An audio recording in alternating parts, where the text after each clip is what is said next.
Hello everyone, and sorry for being late today. We are late of 8 minutes. The ironing of my coat and my facial mask with humidifying cream has taken longer. My assistant was extremely slow, and it's really not my fault. It was my assistant who was delayed in massaging my cheeks so that they are most beautiful for you guys. But I'm here now. I took it under my own hands. How are you doing, Frame Game?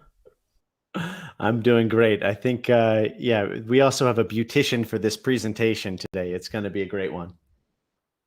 Can't wait. So we started last week and we talked about the political networks around the Starbucks affair. This whole affair where there was a there was two guys. They were sitting there not buying coffees, and the manager called the police and said, "These guys don't want to leave my establishment and they don't want to buy anything. Can you do something about it?" Um, and it turns out that this has led to a campaign across the nation, which resulted in Starbucks having to offer a training, a racial awareness training to all of its employees. Now you're telling me there are some news developing on the Starbucks sides this week? That is correct. So, in addition to the Starbucks training, one of the key takeaways from the saga of last week was that an underreported fact, one not reported by mainstream media, was that in addition to the training for 175,000 employees in 8,000 stores, there was also a free college paid for both of the gentlemen, plus a undisclosed confidential financial settlement, the amount of which we will never know. While everyone was told this case settled for $1 and some money to charity, these guys got rich, and we are following the saga again this week. Absolutely. And so what's been happening? Did we get a revelation about these deals or not? We did. So I just sent you a link in the lobby. This is something that went around the Twitter sphere as well. And it is that Starbucks announced last week, I think on like Wednesday of last week,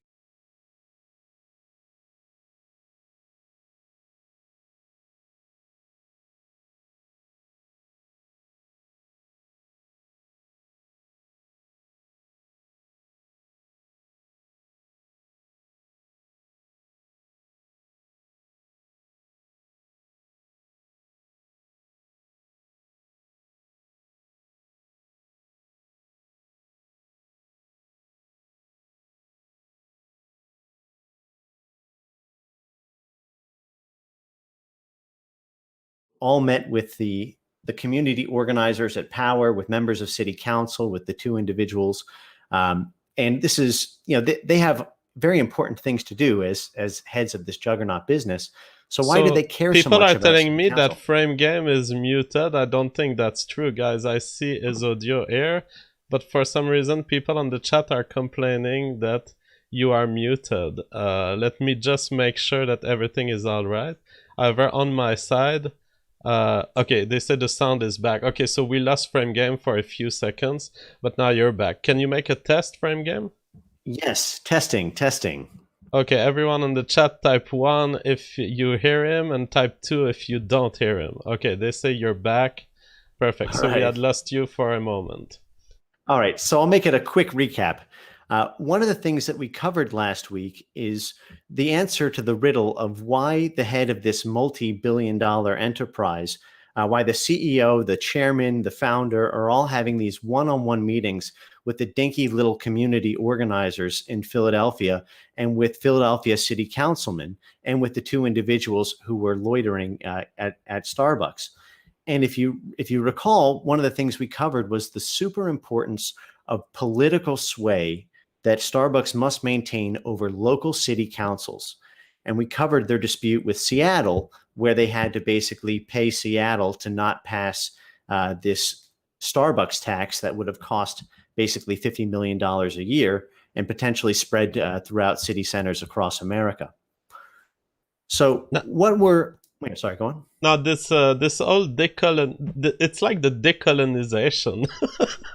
It's like when France had an empire and then they withdrew, and And they said, okay, we're not gonna be involved in these islands anymore. We don't make enough money there. Do you think that the motivation here is to avoid trouble? Is it money? Is it racial diversity motivations underlying this clause?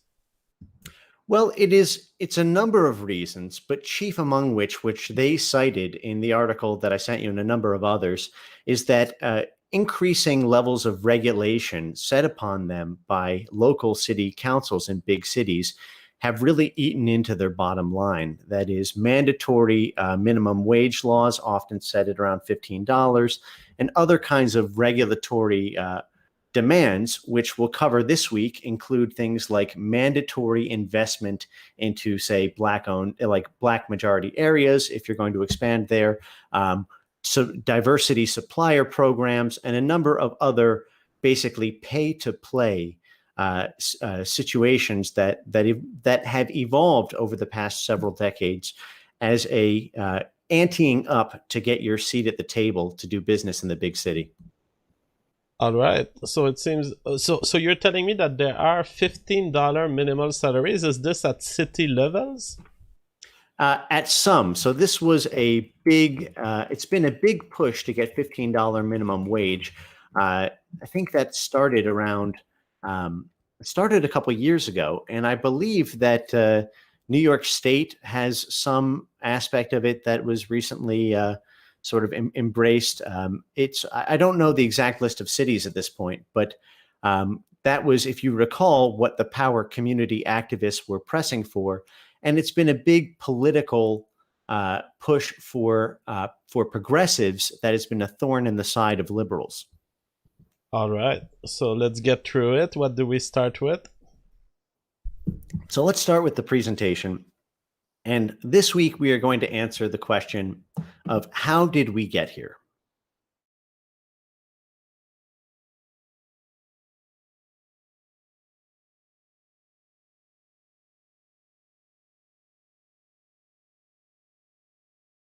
Play ball.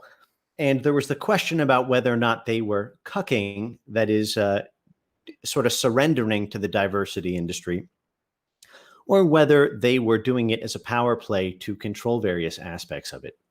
So why is Starbucks doing this, and how did we get here? Is the subject we're first going to turn to. And we're going to do a legal primer first, so that at the end of this presentation, everyone will be a mini expert in civil rights law, at least Right. as it pertains to this space. So the story begins really in 1875, and this is now in the I don't know if you want to pull it up or if you want me to. Yeah, I can But put this it is up, but I the just need a moment to copy your audio because people are telling me that's why we were losing your audio. Every time I show that presentation, the audio disappear. I will just fix that little thing here. Let me just try something. What if I paste the audio? Now, if you speak, hello, hello. perfect. All right, so I am at how did we get here? All right, so start with our history. All right, our history. Pre Right. 1964. Right.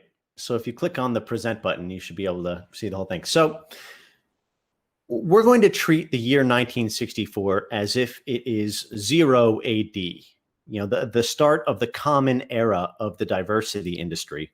But first, here's a brief primer on what happened before the crowning achievement of the American civil rights movement. 10 years after the Civil War ended, President Ulysses Grant, he the general of the North, signed into law the Civil Rights Act of 1875, which guaranteed equal access to public accommodations, whether you were black or white.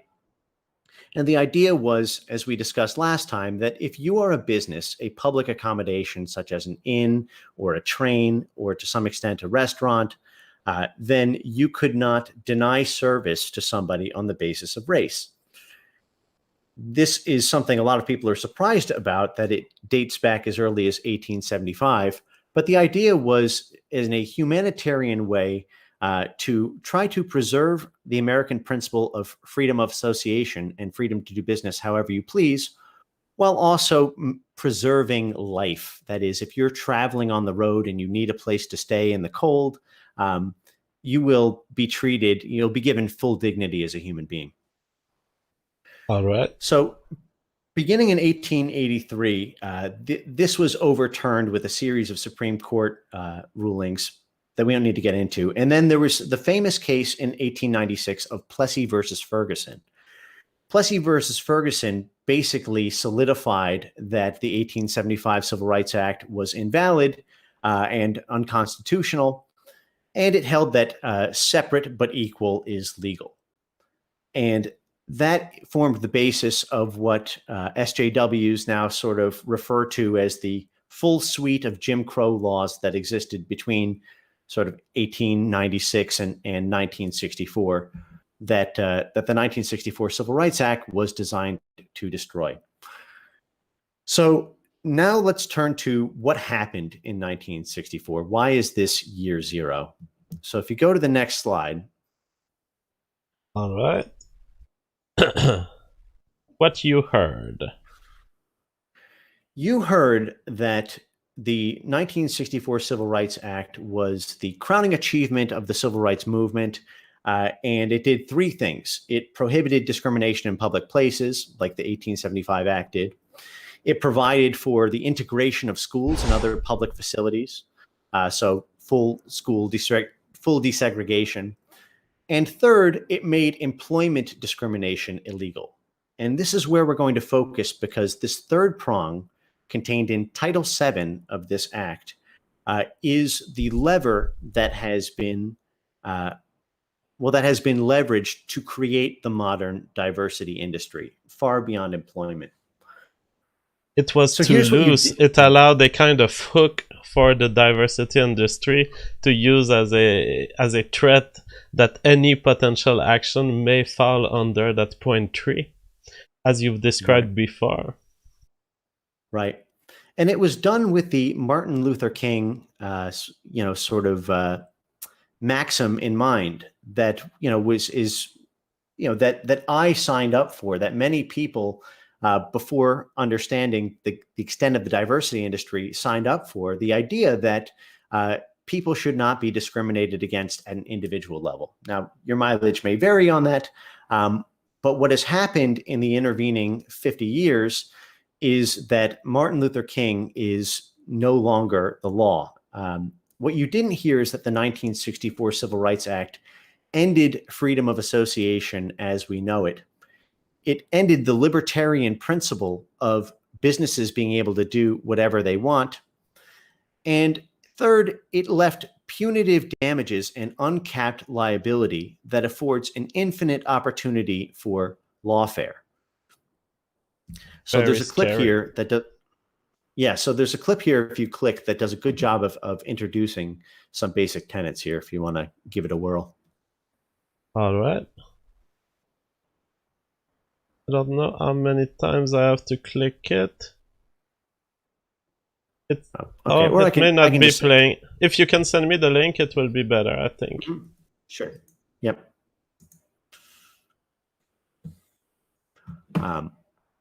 I'll move on to the next slide in the meantime, and then I'll send you these links. All right. So what you were sold with Title VII of the 1964 Civil Rights Act was an end to what's called disparate treatment of individuals on the basis of race. Disparate treatment is distinguished from what has come to be called disparate impact. Disparate treatment means treating people differently. Disparate impact means it has a different net effect on different groups. So what was initially designed to prevent treating people differently has now become required law that you treat people differently. It has been completely inverted, owing initially to a case we're going to cover briefly in 1971 called Griggs versus Power. So let me send you this this link here that in the lobby.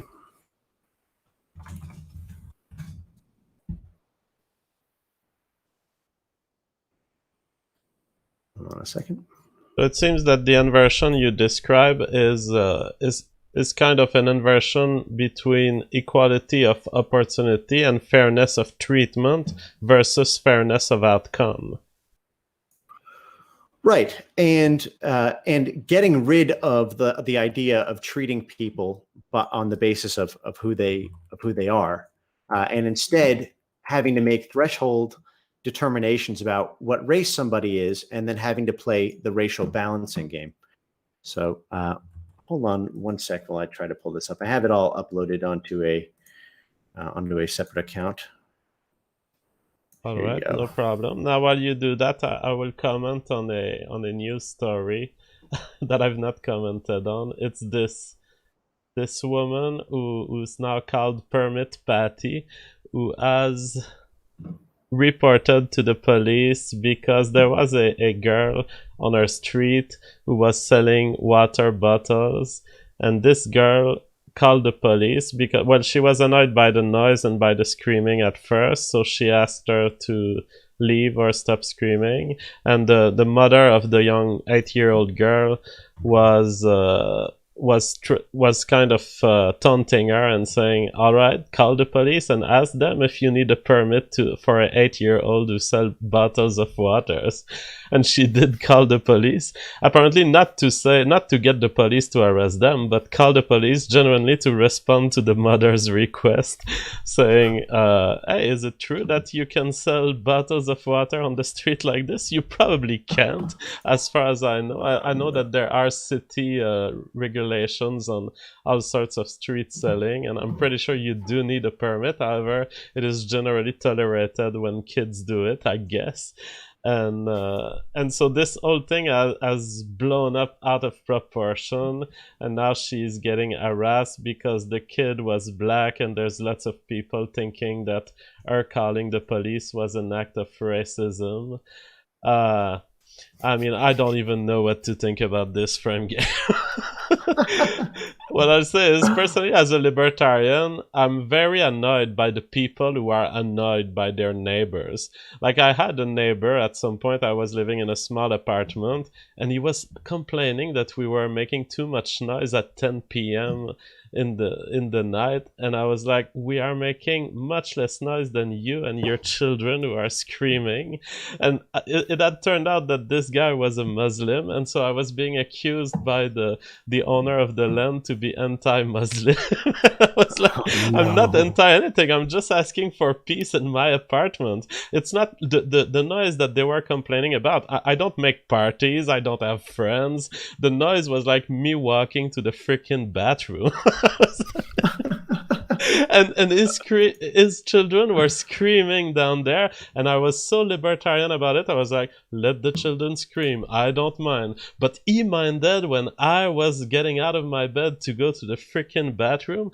I'm annoyed by these permit patties, and so I'm not very sympathetic to this old lady who called the police. I think these people are annoying. When you live in town, you gotta deal with people around you, and yes, the space is constricted, and so everyone lives closer to each other. If you don't like it, go buy a land for $1,000 in the forest like I did, and there's no one who's ever gonna bother you.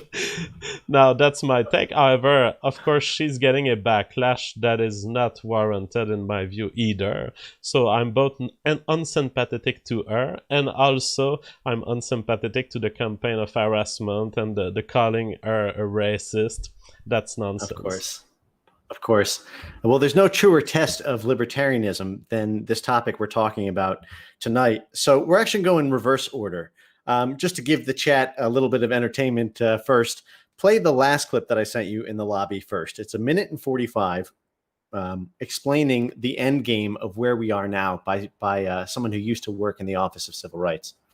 All right, let's have a look. So, disparate impact in education.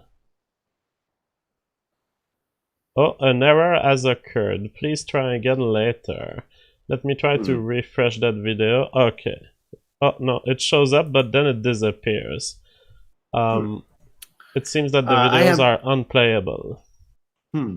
I do have a lot. I do have a local version that I can try to upload into the thing. If it doesn't work, then we'll do it without the I think presentations. we'll have to do without because the time for Okay, uploading will be too long. So what were they that's fine. saying in these videos? So this was a person at the Office of Civil Rights talking about how he got a panic call from a local school district superintendent saying that too many black children had been classified as or that a disproportionate number of black children had been classified as mentally retarded.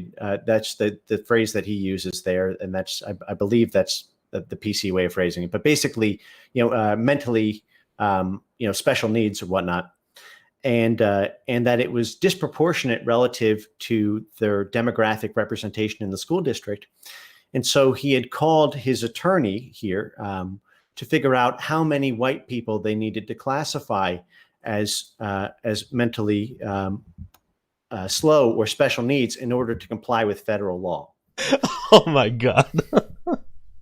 This is Um, scandalous. Are you telling me there's gonna be kids who get found out to be mentally have a mental disorder just to equalize the freaking outcomes? Don't tell me that frame game. yes, yes. Well, you're going to learn the whole history of how we got there and what that means for why Starbucks has to do what it's doing with respect, tonight. So that is the upshot of disparate impact. If there is a if there is a disproportionate racial classification on something that could be perceived to have to inhibit people's access or success rates to various institutions, you are liable, or at least you are. There's a colorable claim that you are on the hook for millions, if not billions, of dollars. This is a shame about the video clips. I am going to keep just trying to upload locally here while I go through with this presentation because, these are all deep practitioners who are saying the same thing that I say. People who've been practicing at the top levels of the Civil Rights Department, Office of the Justice Department for 35 years. Many of them are black. Many of them are minorities. There is, this is something that really it's more about right or wrong than it is about ethnocentricity. But while I'm doing that, maybe I'll pull them up at our first super chat break. So All right. let's continue with the slideshow. And I want to kind of just state what the new legal standard is after the case we're about to cover in 1971. And that is everything is illegal. Absolutely everything is illegal, or at least there's a colorable claim that it is. And it relates to the next slide here, this case called Griggs versus Duke Power. So here's what happened, JF. Up until 1971, Title VII of the Civil Rights Act had only meant that disparate treatment was illegal. That is, you can't treat a black person differently because he's black. You can't treat a white person differently because he's white. What happened in Griggs versus Duke Power was the plaintiff, Willie Griggs, filed a class action lawsuit saying that his employer required a high school diploma and passing a few aptitude tests in order to qualify for higher management positions within the company. Okay. And Griggs alleged that this was done specifically to keep out black employees, to keep them from rising up the food chain at the company because disproportionately fewer black employees had passed had high school diplomas. Mm-hmm. So, what do you think of that? Just off the top of your head, do you think that that should be illegal to require a high school diploma to qualify for upper management? Well, I don't think it should be illegal, and in fact, I would be very worried if it was illegal because that would mean literally, and because I thought that the education achievements were the last stand, were the last kind of IQ test allowed to companies, and so if you cannot discriminate by educational achievement, then you literally cannot discriminate by anything because they've already made it illegal to test via IQ. And so educational attainment used to be the last stand. Are you telling me that we can't? Right. I'm telling you that you can't unless you qualify for certain exemptions. The the policy, if it results in a disparate impact, which is literally every single law or policy in the world, um, you need to prove basically three things, two of three things.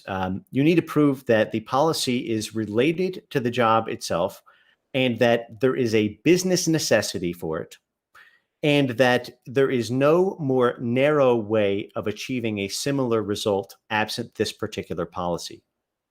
Wow. If you So the cannot burden prove those of three on things, proof you are is barred. on you. That is correct. Wow. So, so in this case, the argument was that a high school diploma was not necessary for certain high level positions, and accordingly, the employer was liable under Title VII of the Civil Rights Act on the grounds that if something has a different impact, then the burden now passes to the employer to prove a business necessity and narrow tailoring. That is, that there's no other way to do it. But this immediately gets you into lawfare zone because there is basically no way to dismiss these cases on summary judgment, meaning there's no way to prove beyond a shadow of a doubt these things. So they have to be litigated in court, which gives the plaintiffs tremendous leverage to sue you for years and years on end without you ever being able to dismiss the case. So let's skip ahead to slide 7 here, because there's a reason that I'm telling that this employment law concept that this only applies to employees has, in the intervening 55 years, been extended to nearly every area of governance.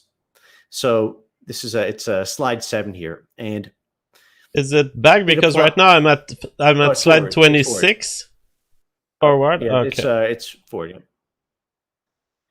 So So there are 5 chief areas. There you go. all There are right. 5 chief areas where disparate impact law applies.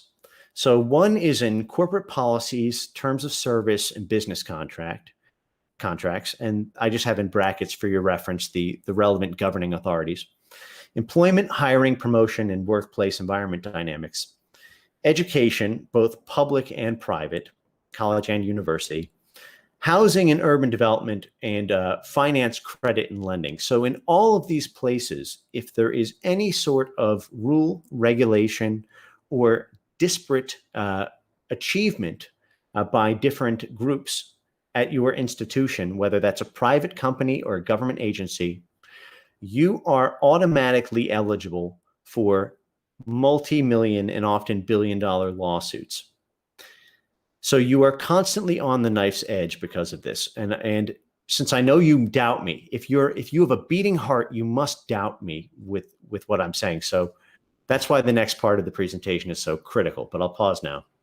But it makes me think about my time back in at Duke University. I was seeing all of these people paid just to think about how can we respect these things more. And I swear I was like, what? Who decided to get these people paid? Well, there are people sitting in offices and spending their days thinking, oh, well, I am a public or private university, therefore I have to think about disparate impact and I have to act within the university, and these people end up having a lot of power within universities because the the the president or whoever is directing the university, they absolutely don't want any trouble, and so they leave them full authority even over professors. So you end up having people who are secretaries and who are human resource management people actually telling professors who have PhDs how to do their job and how they need to be less racist and think about the disparate impact of their actions in research and in education. Right. Well, actually, they telling them that they need to be more racist. This is one of the clips that I was going to show, and maybe I'll see if I can rescue it during the super chat break.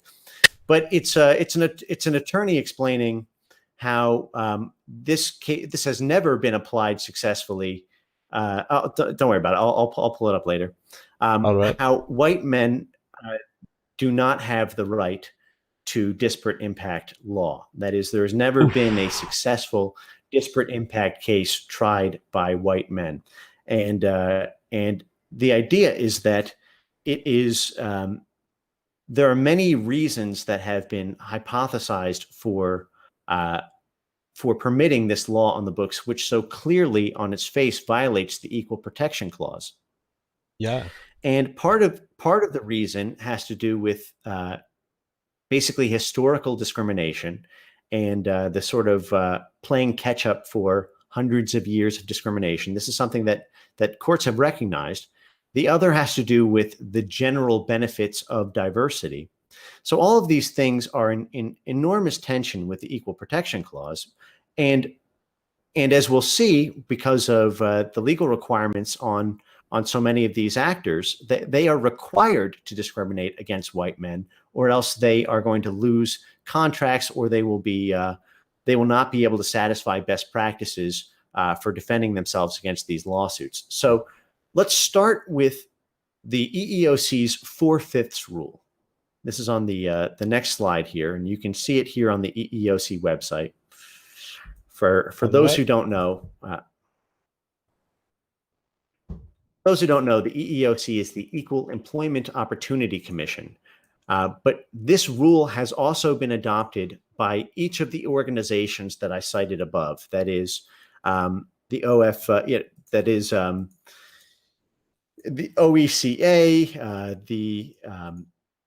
the OFCCP, the HUD, the CFPB, all of the organizations that I mentioned. It's not just employment. This 4/5 rule applies everywhere that there is eligibility for disparate impact lawsuits. And here is what the 4/5 rule says. And if you want to see a bigger image, you can pull up the link. But the 4/5 rule is a way of proving what's called a prima facie case, meaning a case that per se qualifies you to survive summary judgment. It per se gives you grounds for the lawsuit. So typically what that means for someone starting a lawsuit is that they will not get dismissed within the first 30 or 60 days. They will probably get to a trial, potentially with jury, potentially with lots of cost in lawyers' preparation. And we're talking about a process up to a year minimum, and we're not even talking about the appeals process here. Right. That's correct. And what's worse than that is that the PR aspect to these lawsuits is true theater beyond the law. But what the 4/5 rule says, and I'm not joking when I say these are the operative guidelines in America, that the rule of thumb is that if there's a selection rate for any race, sex, or ethnic group, which is less than 4/5, that is less than 80% of the selection rate for the group with the highest selection rate, then that per se qualifies as adverse impact and requires the employer to provide justification for the basically business necessity, relatedness, and inability to solve the diversity, the numbers not adding up by other means. So I have a problem with selection rate, understanding what it is. Are we talking about over-representation of 80%, or are we talking about the final pool of people that you would select from any process in education or employment being more than 80% black or more than 80% white? What is selection rate in that context? Selection means people who, for example, in this case, were hired out of who applied. So you'll see here on the EEOC website, they have a mathematical example. Let's just say you have a job opening and 80 white individuals apply and 40 black individuals apply. And there are 60 slots, 48 white men or white people get the job, 12 black people get the job. So what you have there is a selection rate of 60%. And basically that's if you have less than 4/5, then you're basically, potentially liable for adverse impact. So it's basically saying that you need to, if you have a group that, and there are certain parameters around it, like the group has to have more than 2% demographic representation in the geographic area, and there's some other holistic measures that qualify this. But essentially, if the proportion of black hires is less than 80% of the proportion of white hires, then there is what's called adverse impact for the admissions criteria that you have at your company, and you are liable for a lawsuit that may require either an injunction or damages to force you to change your selection criteria. And we'll go through some examples of that. So just to illustrate to the audience what's in text here, suppose you have 120 applicants and there's 80 who are white, 40 who are black. You go by their CV, you go by their previous experience, and it just turns out that you end up hiring 48 white people and 12 black people. Now, this is a realistic situation, and it doesn't look like you violated anything. But according to this document, you would end up with a 50% what they call selection rate that is biased against black and for white, and you may be subject to the forfeit rule. You violated it. You've hired too many whites by taking 48 and 12 blacks. Correct. You are now eligible for a lawsuit without any other showing. So, and this, of course, is it's very expensive to defend lawsuits. You can bring lawsuits essentially for free, but this means the cost of doing business is that you are going to need diversity lawyers on retainer if you are any corporation of any size, beyond a couple hundred employees. So yeah, actually, any corporation cannot even, if you're a self-employed businessman with like 3 or 4 employees or 10 employees, you'll need a lawyer because you can't even defend yourself pro se if you're a corporation. Right. So now I want to undertake the task of proving to you guys how serious it is by going through sort of a top 10 of lawsuits and settlements in recent history. And I want to start it off. This is here now, I guess, on slide 9. Maybe play a game with the chat. You tell me a company, we'll Google it, and we'll see how much they've paid in racial or civil rights act lawsuits. All right, I'll be handling this game. So chat, name a big company or a company that you think people will think about, and we will ask a frame game to find how much they paid in racial diversity related lawsuit. Go ahead. I will be waiting for 30 seconds. Get your votes in.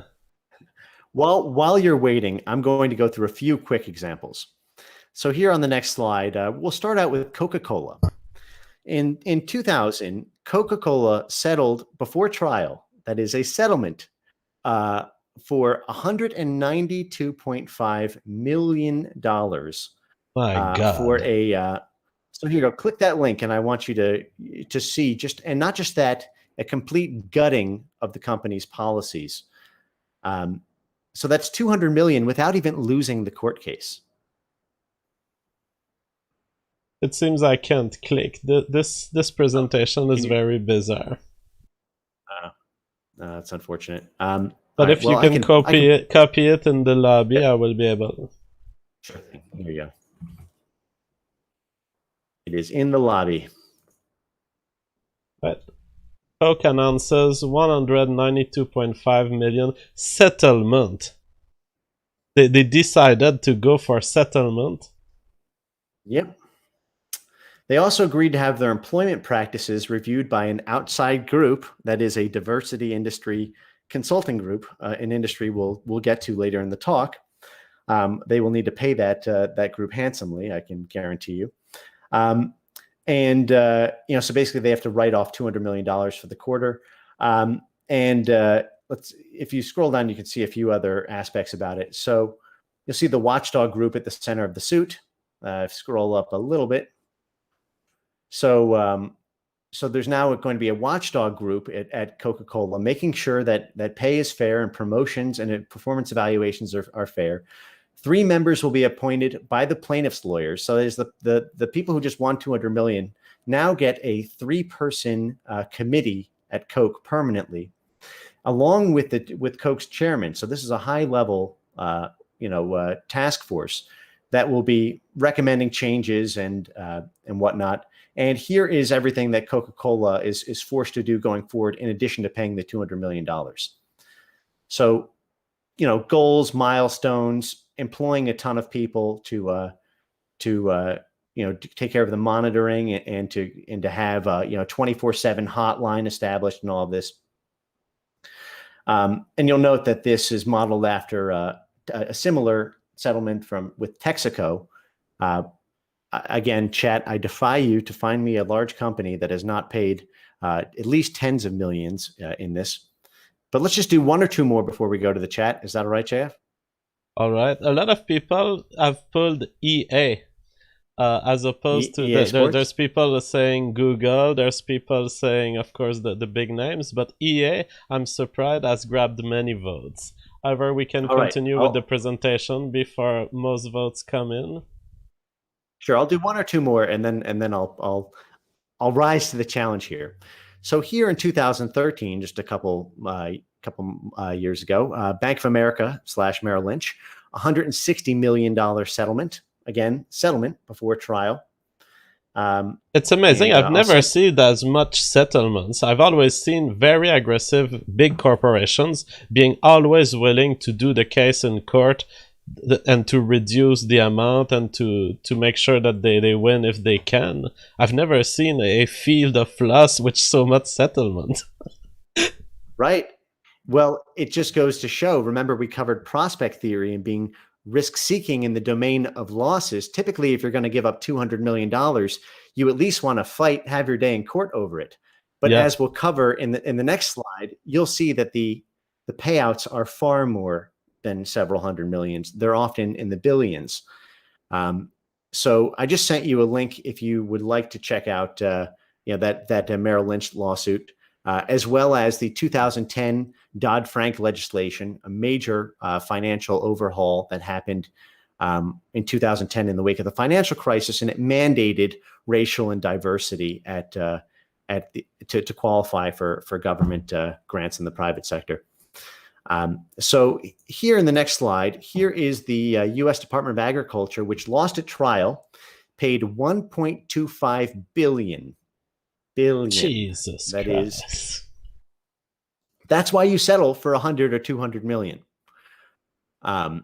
So, and this is a government agency. This is, if you're a private business, public business, if you are a government agency, local, state, federal, it doesn't matter. You are basically, there is a gun to your neck 24 hours a day over this, because there is no cap to the lawsuits. So I don't know if you want me to keep going or try to take on the chat. You guys wanted to Google let's or keep EA? going. If you had the examples, let's go through them, and then EA, I think, has won the chat's art. All right. So here also on that same page, you'll see even the Secret Service, for example, lost at trial and had to pay $24 million because of alleged disparate impact about the rates of hiring and promotion of Black civil service agents as opposed to white Secret Service agents. This makes me think, did they do a movie of James Bond with a black James Bond? Because I heard Puff Daddy wanted to be the next James Bond. I think it was 10 years ago, and I've never checked back. Well, you know what? We're going to get into cases that are actually quite similar to that when we get into the requirement for diversity in advertising, which is going to explain to much of our audience why you see the particular types of ads that you do. All right. All right. So here is a famous case from Abercrombie in 2004. They paid basically $50 million plus a complete overhaul of their company policies. There are links for you here. Here, I'll send it to you in the lobby. It is 50 sent. million. Right, it was 40 million plus 7 million in attorney's fees. And now look what else. It's not just the money, JF. So, and again, this is 50 million just in a settlement. Again, didn't even lose in trial. The company agreed to a settlement of the class action suit, which required the company to pay basically 50 million to the Diversity Coalition, who were not hired or worked in certain stores.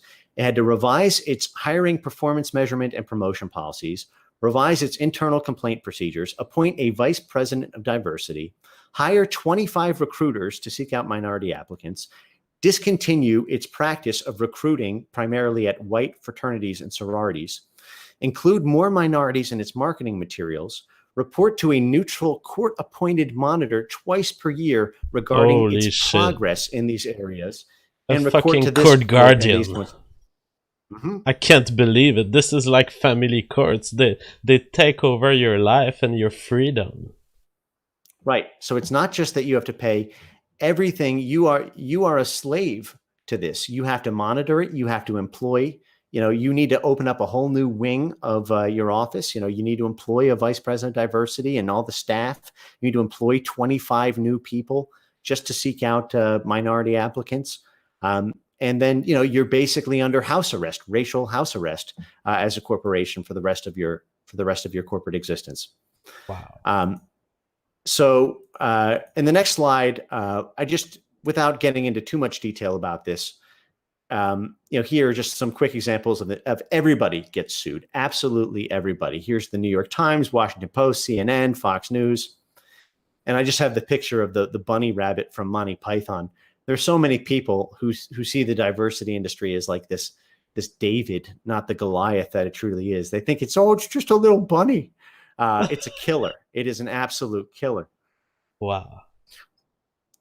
So in the next slide here, you'll see even Denny's in 1994 had to pay $55 million in a settlement before trial because some Black patrons believed that they were asked to prepay for meals where white patrons were not.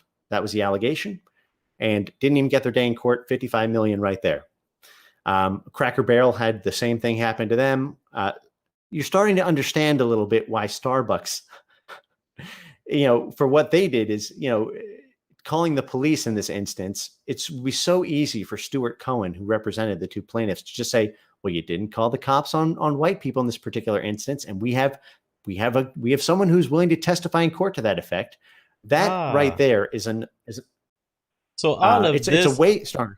All of this legal history is kind of a tool of extortion for the diversity industry. It's like you do what we want you to do, or they would have the possibility to have such settlements and such lawsuits.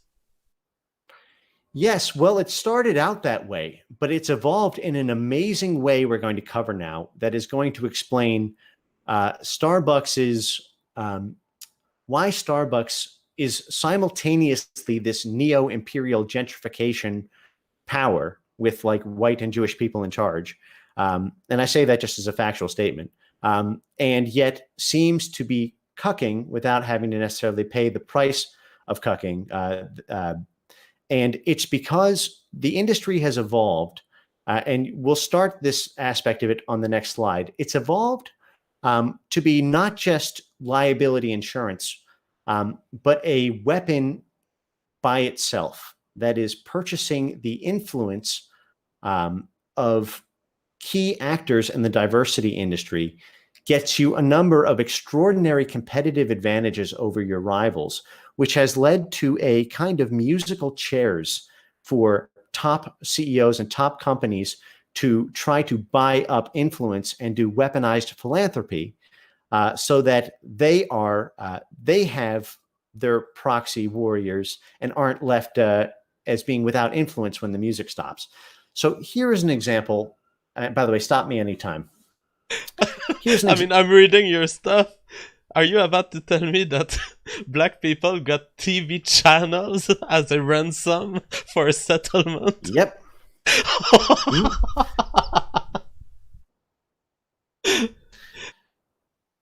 You can So now here claim your is own TV channel, people.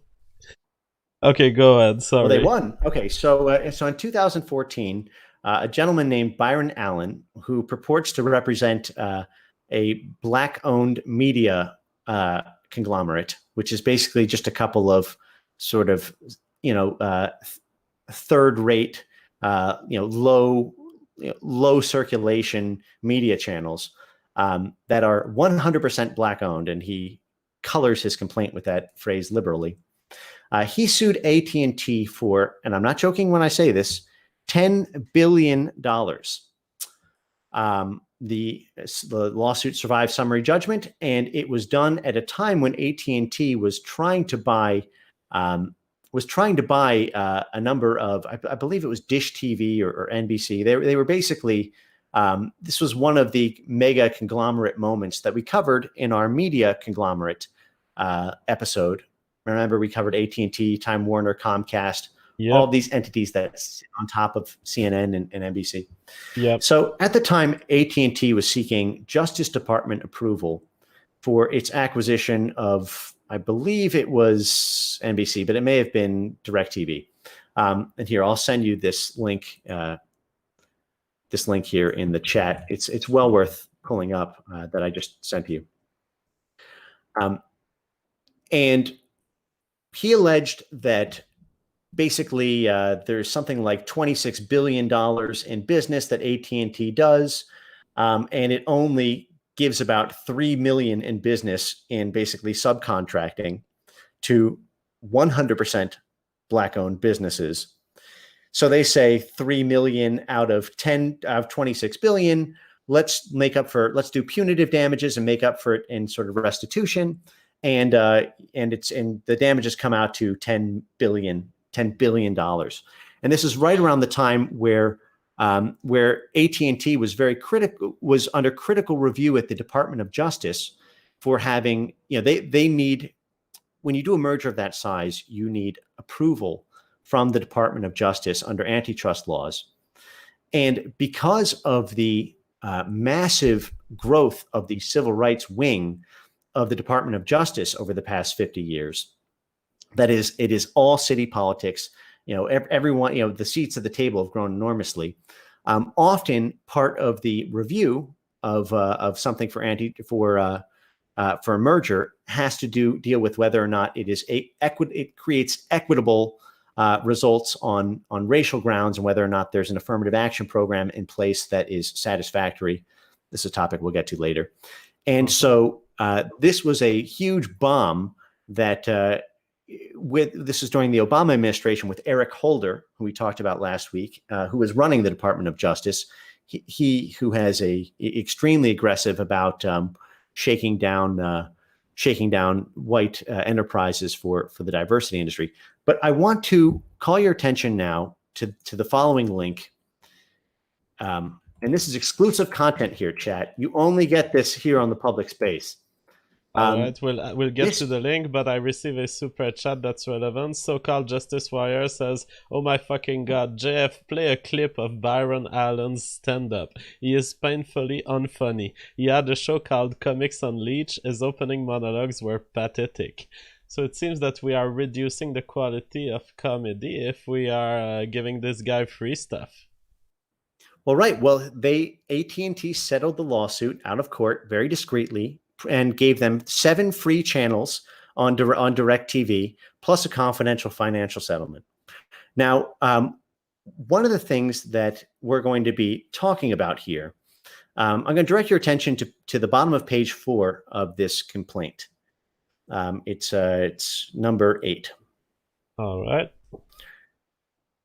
And to obtain support for the, go ahead. I'm sorry, up a little bit. It's number 8. Sorry, you got it. You're perfect. So it's not just that this was a run-of-the-mill billion-dollar shakedown of a corporation. What happened here was Byron Allen was correct in pointing out he is a guy who is steeped in the diversity industry, and he knows how these things go. And what he called out is that Comcast has been paying Al Sharpton and Al Sharpton's National Action Network The National Action Network is a community organization, a federal community organization with local chapters everywhere in the country, essentially. And Comcast has been paying off Al Sharpton over $4 million, as cited here, in return for Al Sharpton and the National Action Network signing a MOU, a memorandum of understanding, to the Department of Justice that the affirmative action program in place for post merger was equitable and approved of, and that this merger was the best thing for racial diversity in America. So basically, buying up votes for approval for people in the Civil Rights Office, and using Al Sharpton and the civil rights groups to do it.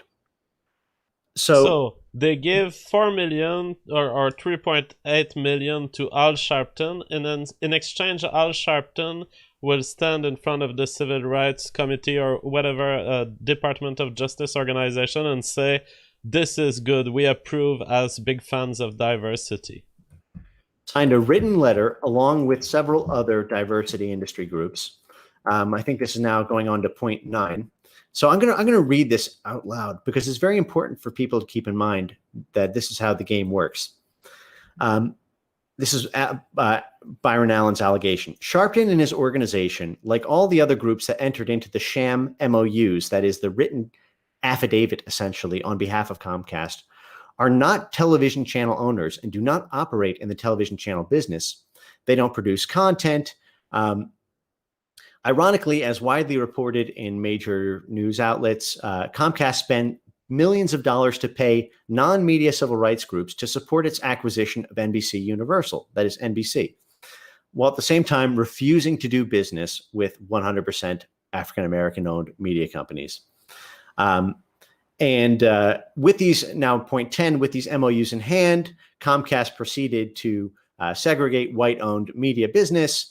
And basically it goes on to illustrate what I call the sliding scale, which is the more white and Jewish your your company is, or its executive ranks are, the more you need to pay the diversity industry to protect you from people like Byron Allen and to call off the civil rights plaintiff bar.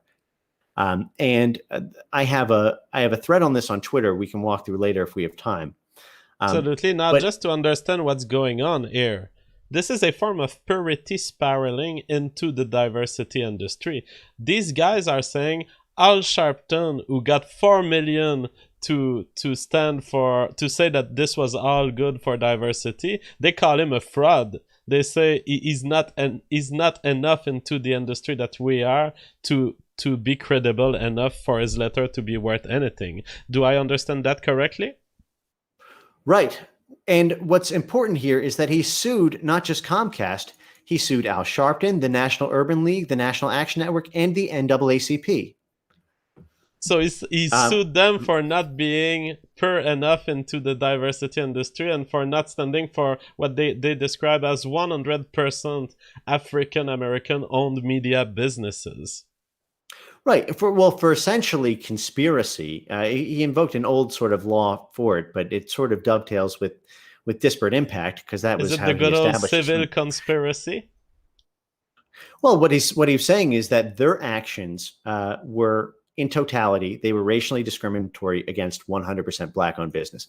And the idea is that these multinational corporations, Comcast, AT&T, CNN, and Starbucks, pay the NAACP, they pay the National Urban League, they make these donations in order to secure their support for regulatory approvals, for protection from racial lawsuits, and for affidavits of good character and for awards. Now, if you remember, within 48 hours of this incident happening with Starbucks, remember who Howard Schultz, the chairman of Starbucks, hired.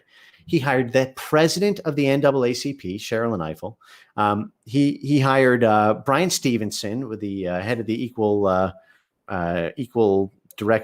Equality Directive, and Heather McGee of Demos. Basically, all of these, the most expensive money you can get The head of the NAACP over someone calling the cops at a Starbucks when they were loitering.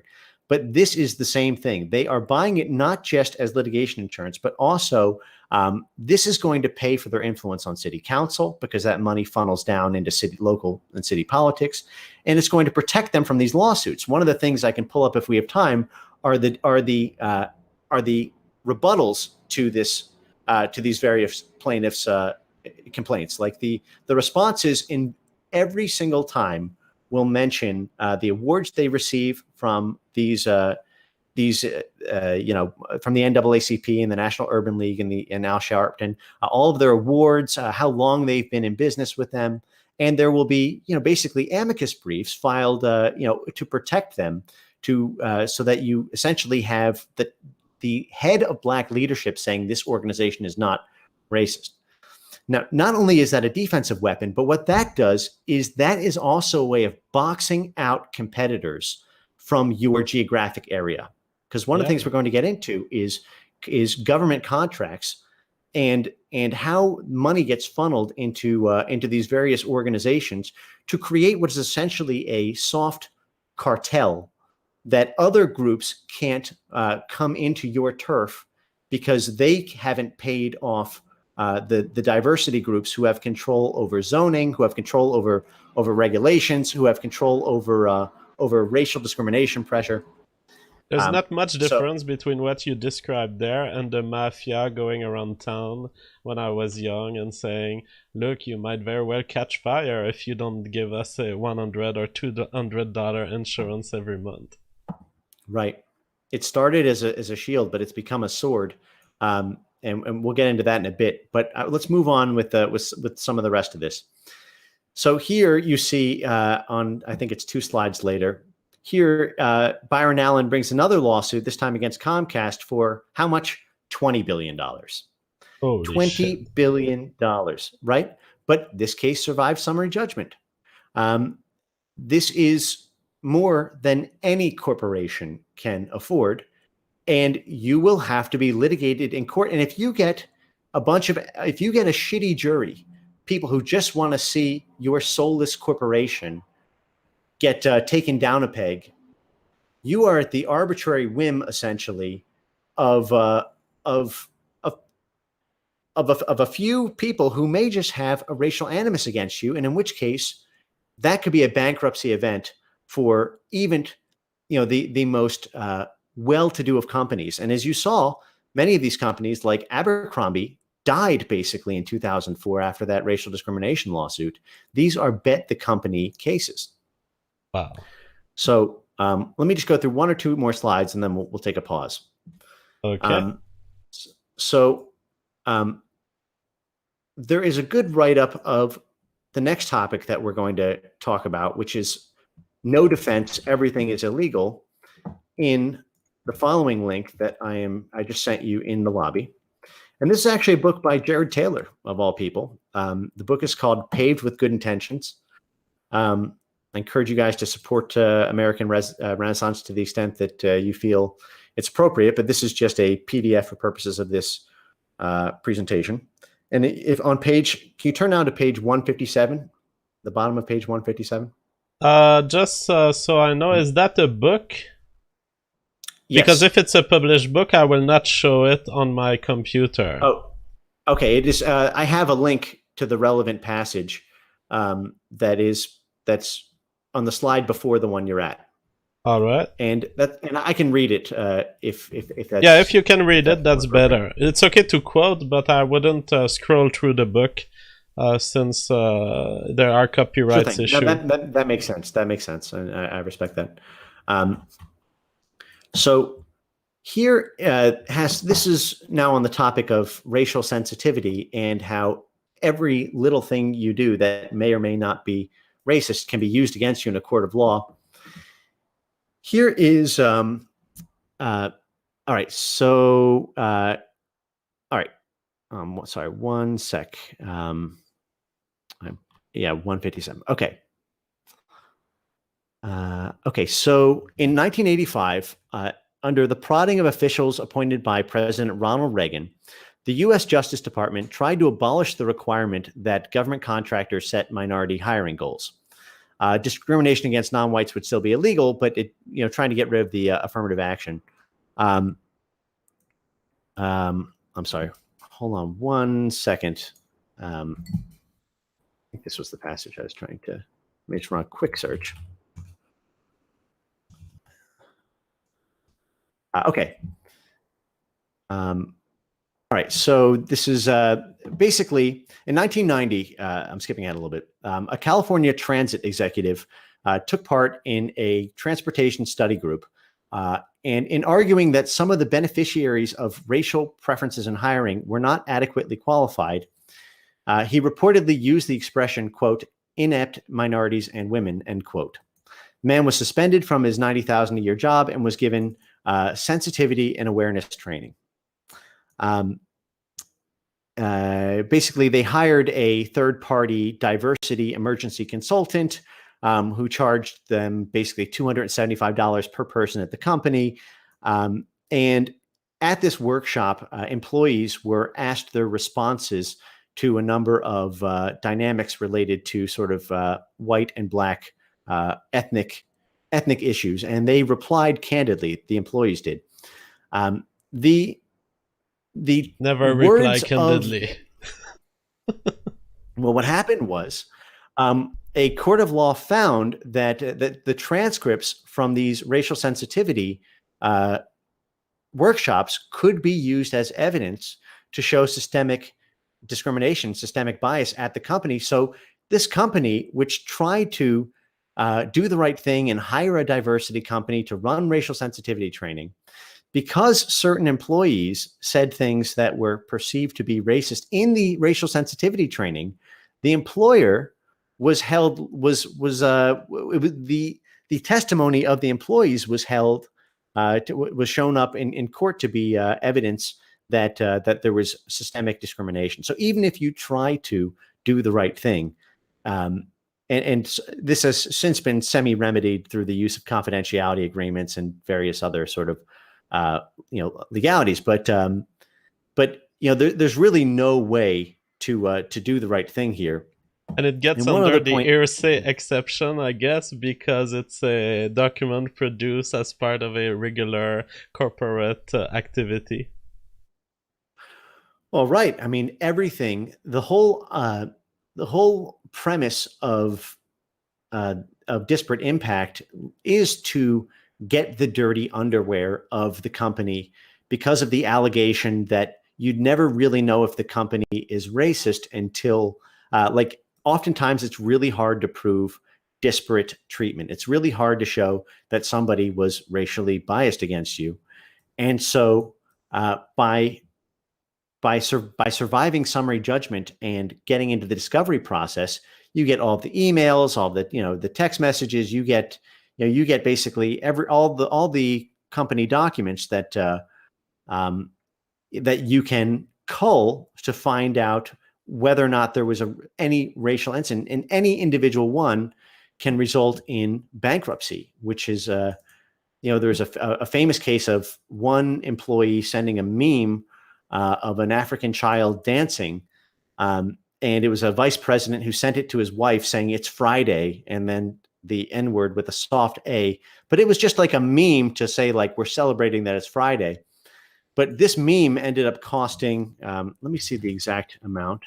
I was getting ready to mute you. I was like, please, Frame Game, don't do hate speech on my YouTube. And I really appreciate that you said N-word instead of the word. I wouldn't. But this is actually, this is actually AT&T. And this is a case of, basically, AT&T had to pay out the butt for this.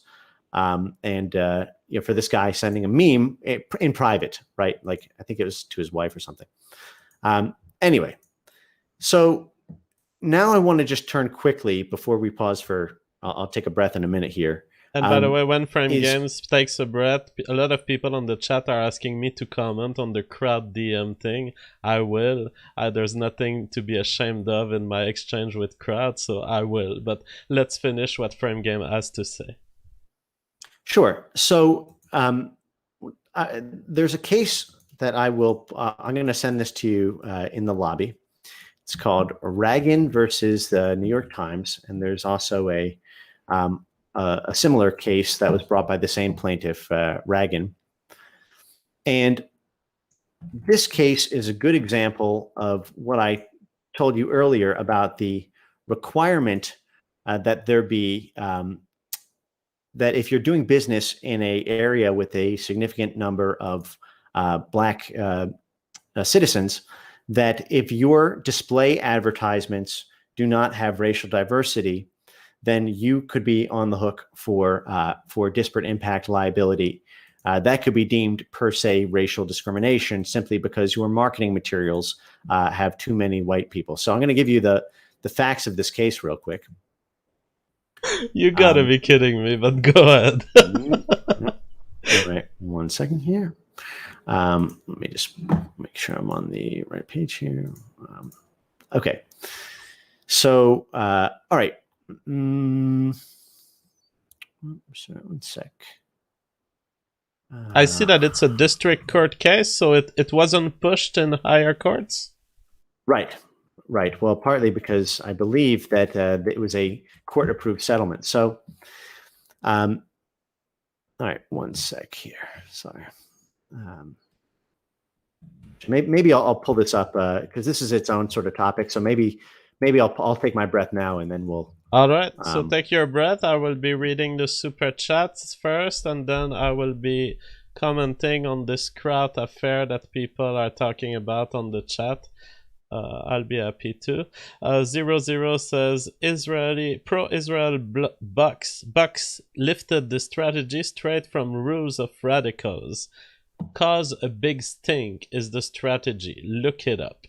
Do you agree with this cause a big stink metaphor, or do you think that this is what happened with Starbucks?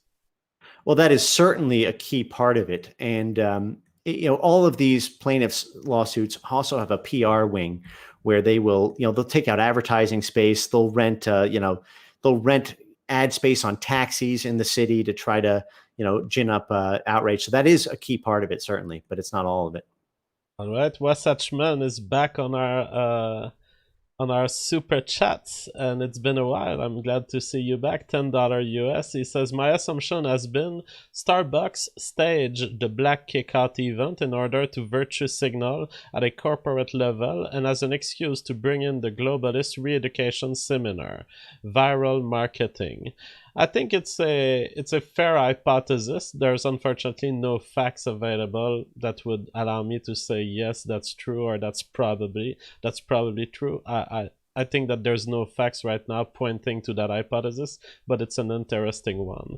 Strom McCallum, $20. Thank you so much. He says, Frame, check out the need for a democratic socialist Southern patriotic movement. That's the title of a book, I understand. Racialism and alt-right politics are not solutions to the problem facing the world.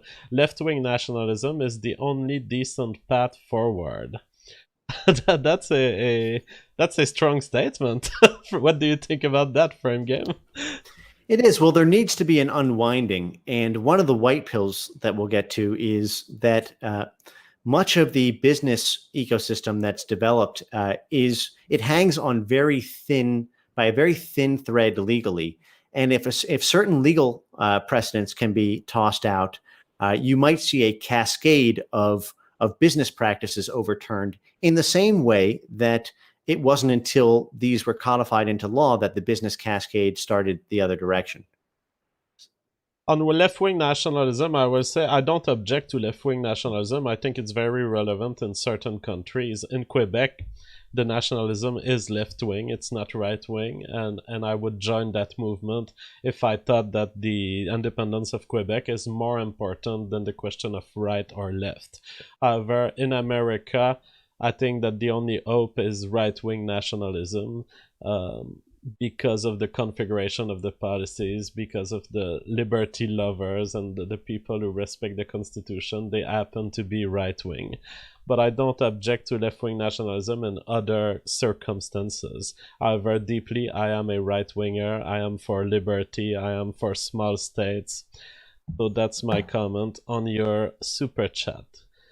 Uh, Now we have Robert Paulson saying, was just going to ask, how could disparate impact be constitutional?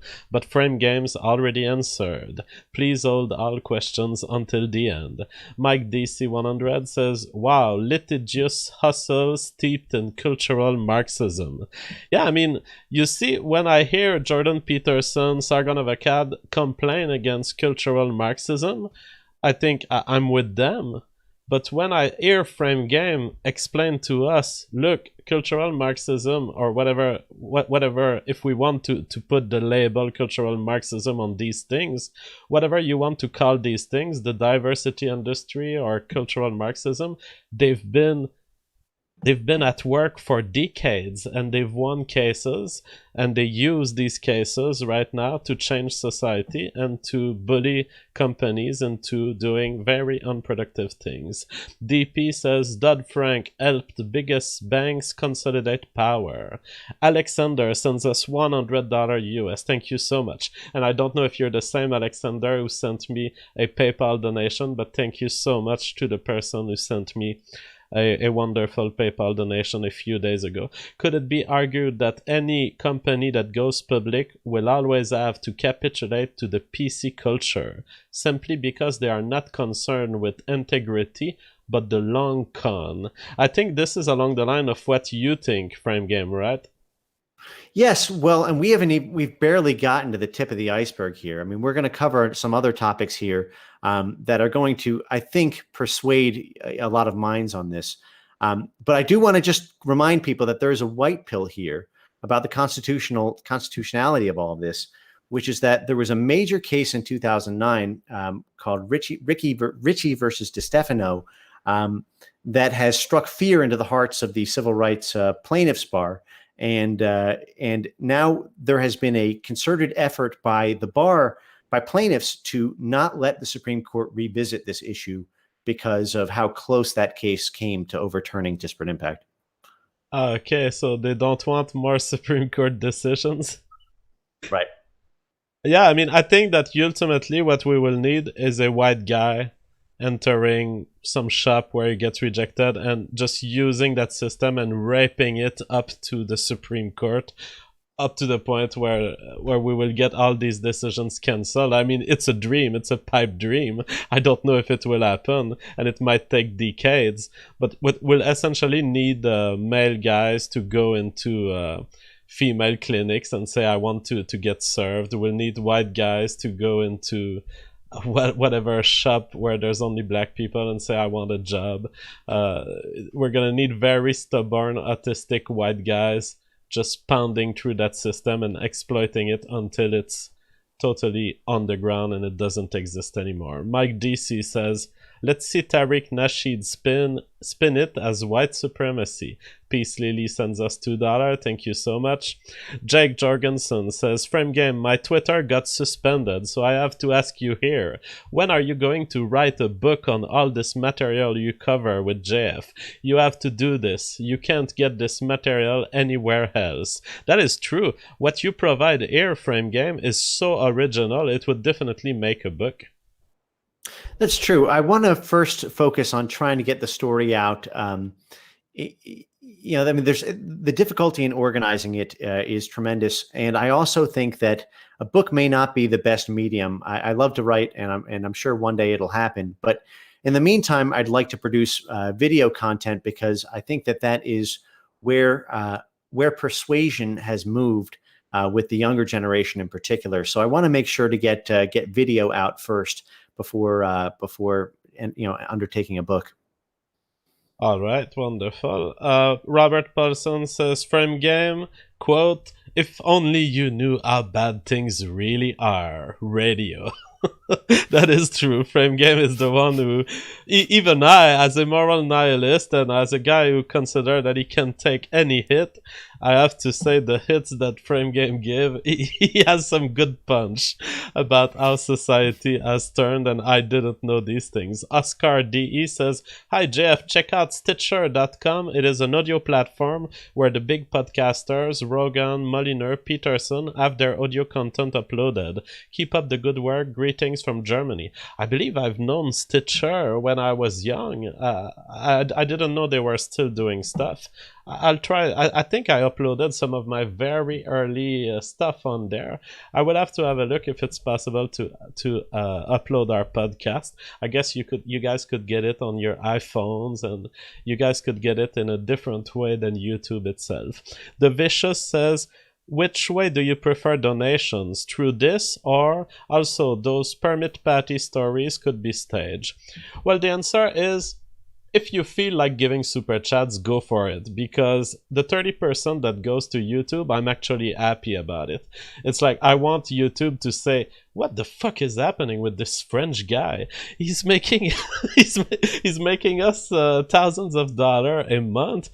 We can't ban him. What the fuck is happening? Where other YouTubers are doing much less in super chat on average. Even I was looking at, for example, TYT, 9,000 watching live. They didn't make a single bucks through super chat.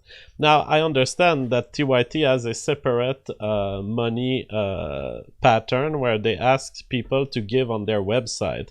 However, I want YouTube to know that I'm bringing more money to this platform than Anna Kasparian. And so think about it before you mute me, and think about it before you censor me. All right? Because your little employee, your little cute secretary at Google who gets paid $30,000 a year, that's me. That's my audience that's paying her salary. So enjoy it, bitches, and don't censor me. Yeah, then I need to comment on this. Yeah, but if you want the most money efficient way to send me money, you can send Bitcoin, you can send PayPal. If you have a great amount to send me, you can go for it. But again, I'm happy that YouTube is making a part of it. So the Kraut story. So there's a YouTuber. I will not name his name because he's retarded, and also because he's attacked my family in the past, and so he's on my blacklist.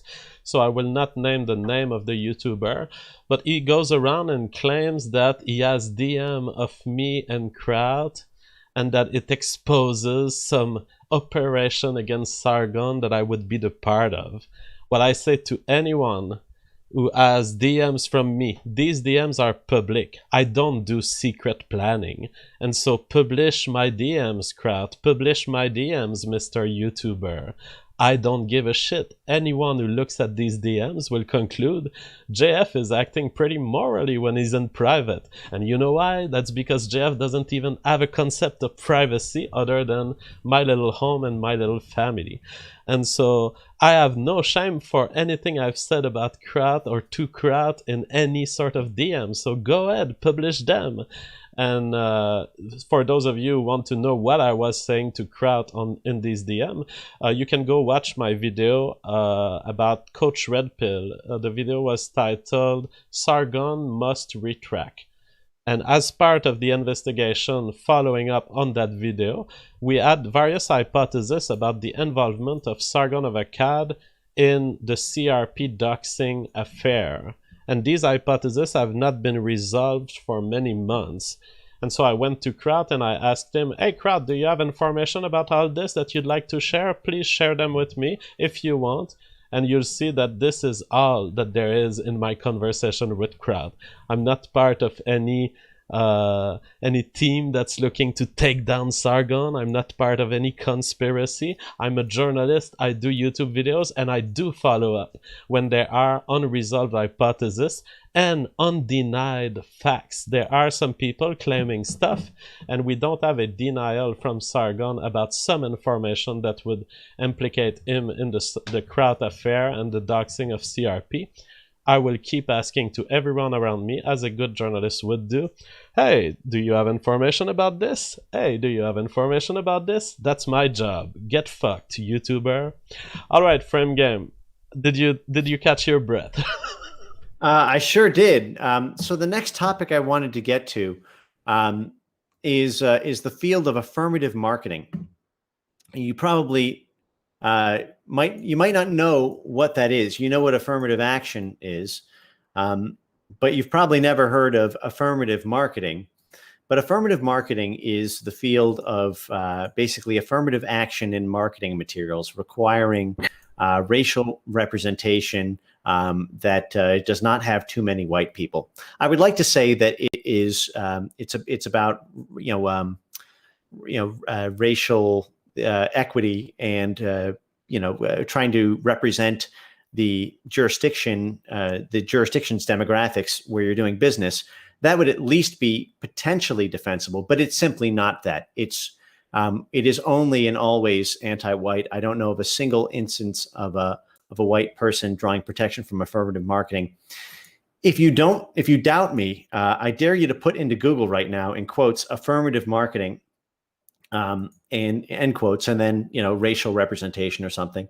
I'll show you. I'll just show you in the lobby a quick example of this, JF, and then and then I'll move on with some of the material here. I just sent you just a sample thing in the lobby. Affirmative marketing is an essential tool in the federal government's initiative to provide affordable housing in cities across the country. Blah, blah, blah, doesn't create requirements for affirmative marketing practices.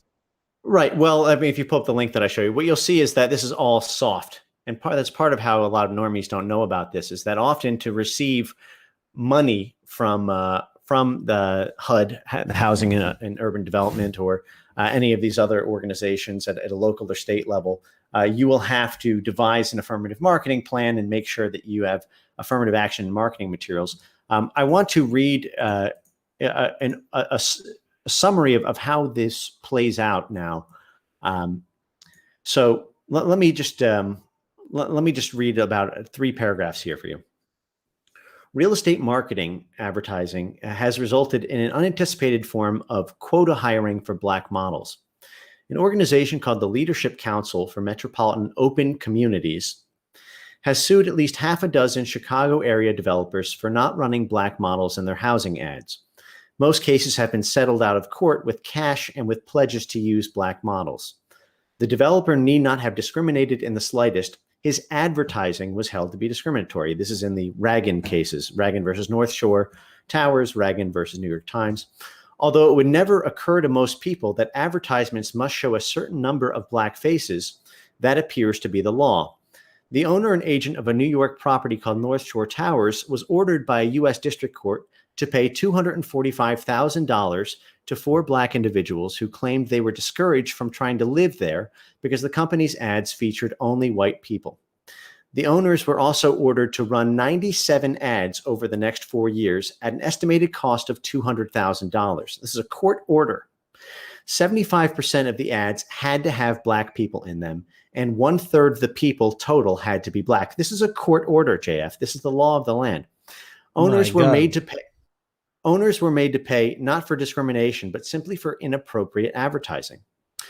The situation is even more surprising than this. In 1991, the U.S. Court of Appeals for the Second Circuit ruled that the New York Times could be sued because it accepted real estate ads that did not depict enough non-whites.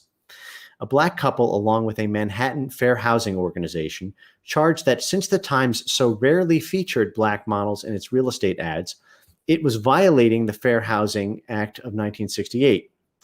The Cincinnati Enquirer has a similar case on appeal in the U.S. Court of Appeals. I'm not sure how that turned out. The Washington Post has settled the 1988 lawsuit by promising to use Black models 25% of the time in real estate ads. Soon thereafter, 22 Washington area real estate developers, sales companies, and ad agencies had to agree to use Black models 33% of the time. So it's not just you as a company trying to do ads, it's you as a platform hosting it by perpetuating it. This is how they get you, similar to like hosting something related to hate speech. This is such a red pill to me because I'm kind of like the normies who approach this, and they think, and I used to think before I heard about it from you, that companies, they self-bully into putting the token Black guy or the token transsexual host on MTV or these token people. They're actually requirements of the law. Yes, and in fact, they're often the settlements that usually this is one way that a company can avoid getting really destroyed in PR or in court, is to they figure, all right, what does it matter? I'll just diversify my marketing materials. What does it matter? What does it matter? And they give this, or at least that's what it was 20 years ago. Now that is settled essentially, and it's something that there's a number of cases I could get into that relate to like online advertising companies that whenever they get sued for racial discrimination, they need to throw up in their affirmative defense how much overrepresentation they have of minority and women. But basically, they need to have that for protection in their own industry as well. So the whole thing is top to bottom. Your hands are pretty much tied. If you don't do this, you could lose everything that you spent your life trying to build. I mean, you saw the size of these settlements. These are hundreds of millions of dollars, and you can't dismiss them. So, all right. So let me move on here. And if you're curious, I sent you that link, that justice link there. But before we, so in the next slide, I kind of have a gee. Is it any wonder that McDonald's now posits itself as a modern and progressive burger company? That YouTube Do I access says, this slide by our history, and what number of slide is it? Yeah, it's the second to last slide. Okay. And in fact, we can just go right to the last slide, which is a case I want to cover, which is the white pill, and a merciful one. Remember that all of the diversity industry that we've seen commercialized over the past 60 years grew out of one act, the 1960 Title VII of the 1964 Civil Rights Act. If you take that away, everything else crumbles.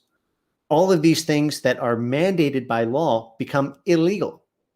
So all it takes is a favorable Supreme Court to set in motion the undoing of so much of the Hydra heads that we see here. But let me tell you now about a case called Ritchie versus DeStefano. It was I wish I could play this audio, because this gentleman does a great job of explaining it in a really honest and fair way.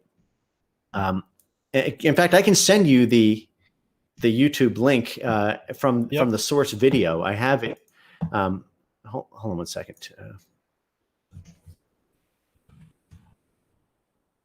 So Ritchie versus DeStefano is a U.S. labor law case of the United States Supreme Court on unlawful discrimination through disparate impact under the Civil Rights Act of 1964. Yep. I have the I think I have pulled up here.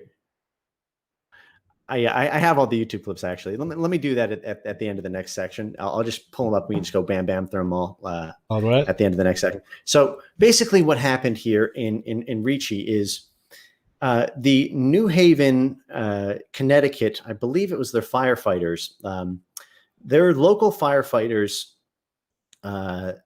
department they were afraid that they didn't have enough black firefighters and that white people were hugely overrepresented. So what they did is they hired a very expensive diversity consulting organization, the likes of which you'll get to know over the course of the series very well, to basically do an audit of their policies and to come up with a new test where black people and white people would score at relatively even rates. That way, it would relieve them of a disparate impact liability.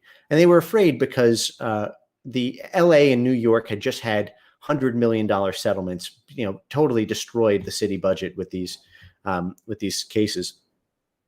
So they bend over backwards and they have this new test, and they're really optimistic. It's really going to be equality here. And it turns out that the test is only passed, I think, by the highest people who scored were like 17 white people and one Hispanic person. And it resulted in the same kind of disparate impact that they were afraid of before they redid the test. So what they decided is they were not going to promote these firefighters, these white and one Hispanic firefighters. Instead, they were going to try to do a new test all over again until they got the numbers right. And what happened was the white firefighters and the one Hispanic firefighter sued the city of New Haven on the grounds of disparate treatment. That is, not disparate impact, but disparate treatment, saying that that what they did was unlawful. They were discriminating purely on the basis of race, and it was a moment where the Supreme Court could have abolished disparate impact forever. But Yeah, what they that's chose to essentially do, the white guy that I suggested earlier, taking it to the Supreme Court. That would be a white pill if he won. right? And there was no dispute over the facts here. I mean, the New Haven was very, in fact, they even said in court, listen, if we didn't do this, we'd be liable under disparate impact. So, we're damned if we do, damned if we don't. So, what the Supreme Court did is it ruled that um, that you needed to make a specific showing with respect to disparate impact, and that the mere fear of a disparate impact lawsuit alone is not enough to racially discriminate against white or against predominantly like white men. So it's a very, very it's a middle of the road sort of ruling, and what it basically says is um, you can't have like a hard quota system, and you can't discriminate on the basis of race purely because you are afraid of a lawsuit that makes you. I know you're making that face, but that is the narrowest reading of the case. Yeah, yeah, no, I Um, mean it's a weird case. It's very weird as a decision. They could have. It's another case, just like the bake the cake decision. It's another case where the freaking U.S. Supreme Court plays autistic. What the fuck are you doing? We're paying you millions.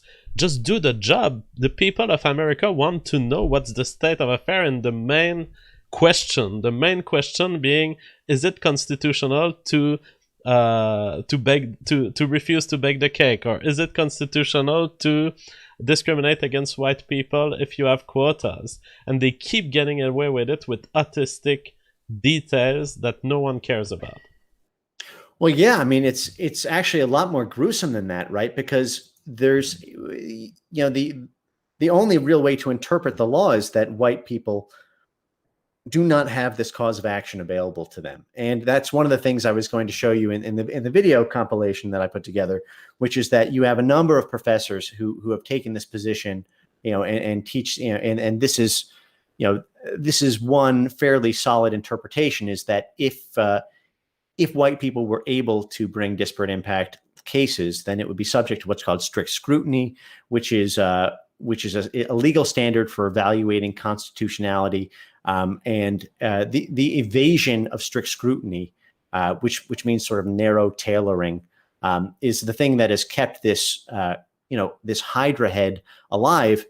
And there's a number of cases that have come out in the past couple of years that I mentioned, where the civil rights activists have intentionally settled cases for next to nothing right before they got to the Supreme Court, because they were, quote, bad facts. So there's this philosophy that bad facts make bad law.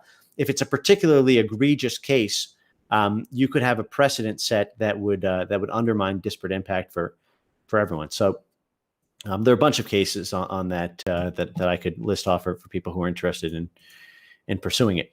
So let's that is sort of the white pill. All it takes is one good case, and you could have a new 1964 act that abolishes the 1971 precedent. That alone would absolutely decimate the Hydra head we're going to turn to now. So before I get to the next section, do you need a pause for super chats?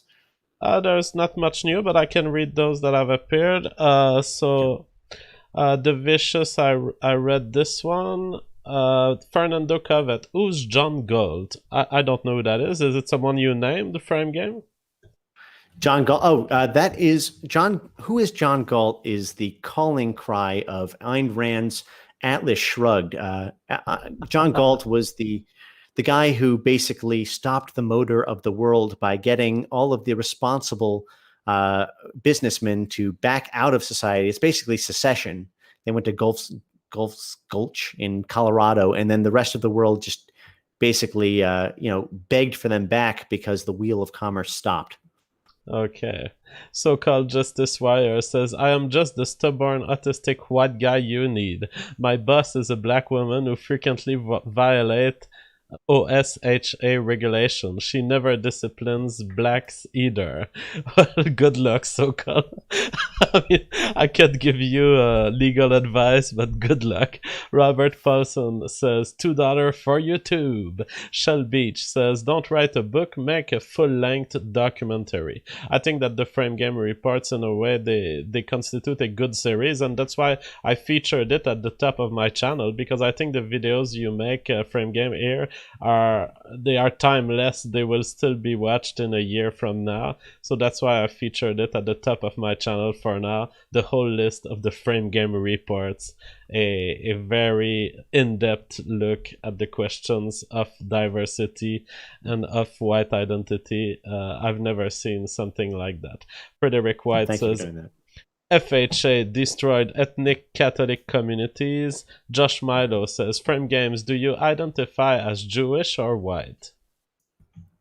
I mean, this is a tough question. Obviously, I mean, I'm a normal human being with a normal life. So because of that, I identify as both and selectively, unfortunately. But I try not to use that against people who are trying to promote positivity with white people, right? I mean, I say that I'm white on census data.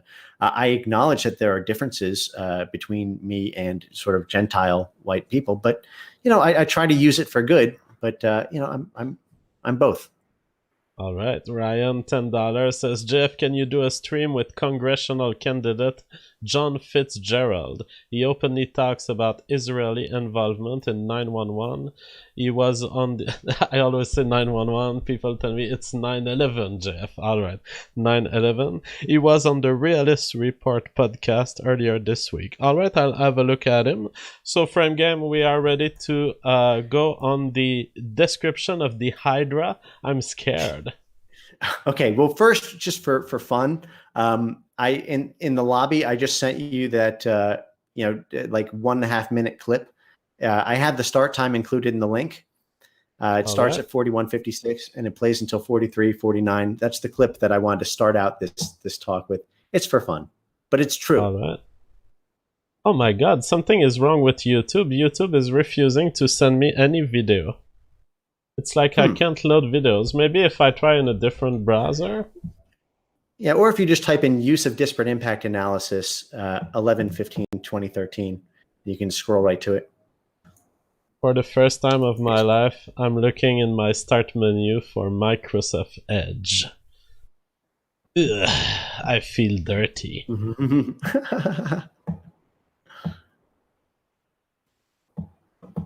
Maybe it's just a problem with my browser sending too much stuff and sending the live stream itself. Oh no, really, nothing plays in YouTube. So just for fun, JF, since you're turning to Microsoft, I haven't even looked at this in advance. I just type in Microsoft racial discrimination lawsuit. Oh Here yeah, you and you go, have to 2001. give us the EA lawsuits whether I will. there exist. Okay. I'm confident. Okay, so here you go. I just looked up Microsoft just while you were doing that, and here you go. 2001, 6 plaintiffs joined $5 billion racial discrimination lawsuit against Microsoft. $5 billion for 6 people. Wow. Discriminated against African American employees who made valuable contributions to the company but were not treated with the same dignity, respect, and compensation as their white counterparts. That is a big sum of money. $5 billion. So yeah, I think that's worth flying into Philadelphia for, right? Why do they do it?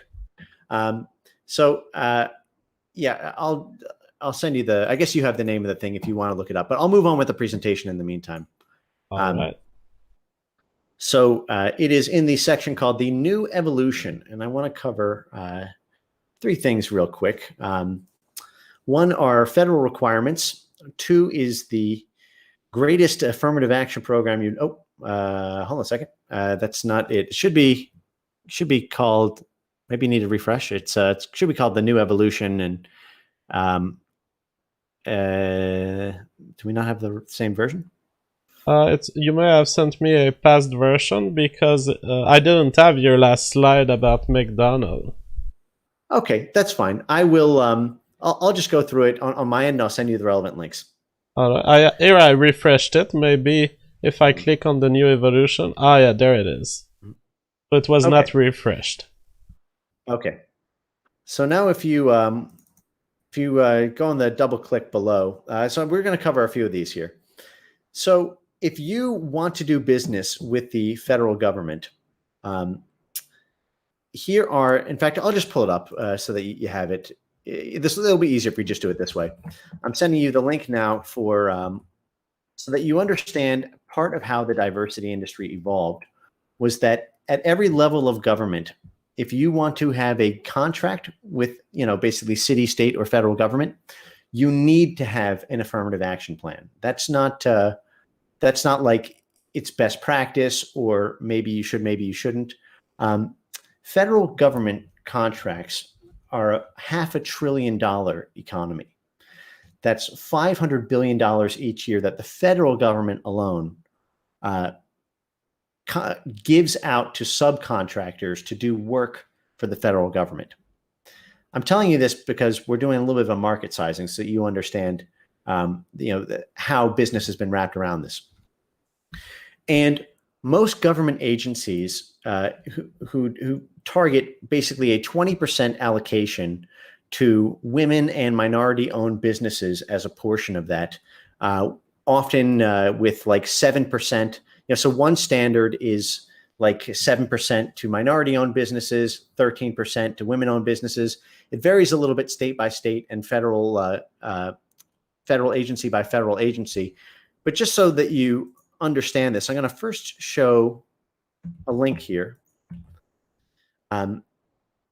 This is just some HR best practices. This is just from Monster.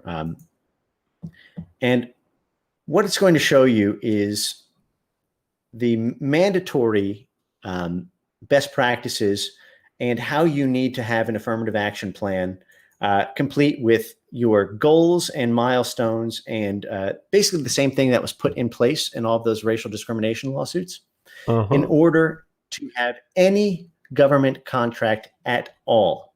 That is, I think it has to be if it's more than $10,000. So you have a $500 billion industry where every single person has to have an affirmative action program that has goals and milestones for reducing the numbers of white people. So,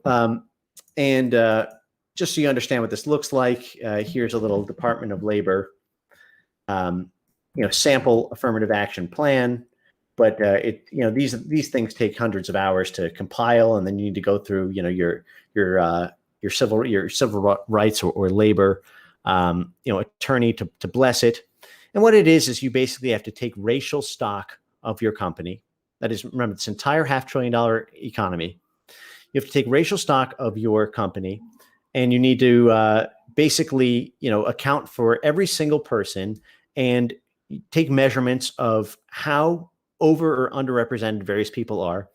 And when you have something that falls below, say, the 4/5, you need to have an affirmative action plan that has specific, basically quarterly and annual goals to get rid of the white people so that your numbers are right.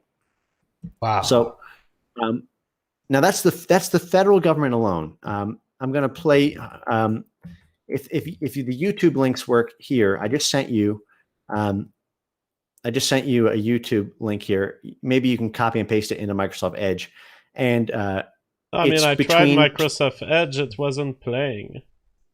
But it seems that everything I try on YouTube, it seems that YouTube has kind of barred my IP or something like that. I don't know. Okay. Well, I was going to show you a sample of how, for example, this is just Massachusetts state. And this is like a 45-minute compliance video. And there's 3 minutes here. If we can post it in the chat for people or in the links below afterwards, so people can see this. But between 2 minutes and 5 minutes, it goes over the overview. And basically, if you want to do business with Massachusetts state, I don't care if you are a lender, if you are a NGO for housing, if you're an NGO for, if you're helping homeless people, if you are whatever, however you're doing business, parks and recreation, you name it. Um, you need to have in your bid to the state government how much money you are paying to minority owned businesses, and you need to set a specific target and write basically an essay about all of how you're going to track this and what you're going to do if you don't meet your threshold. So you need to say upfront how much money you're going to pay into the diversity industry, and then hold yourself accountable to it. If you want to, I don't know, get money for studying squirrels in in some local Boston park, it is that extensive. So This must represent huge diminutions of production. This makes me think of us at Duke University when we were doing monkey research. They were starting to force labs to use 50% female monkeys.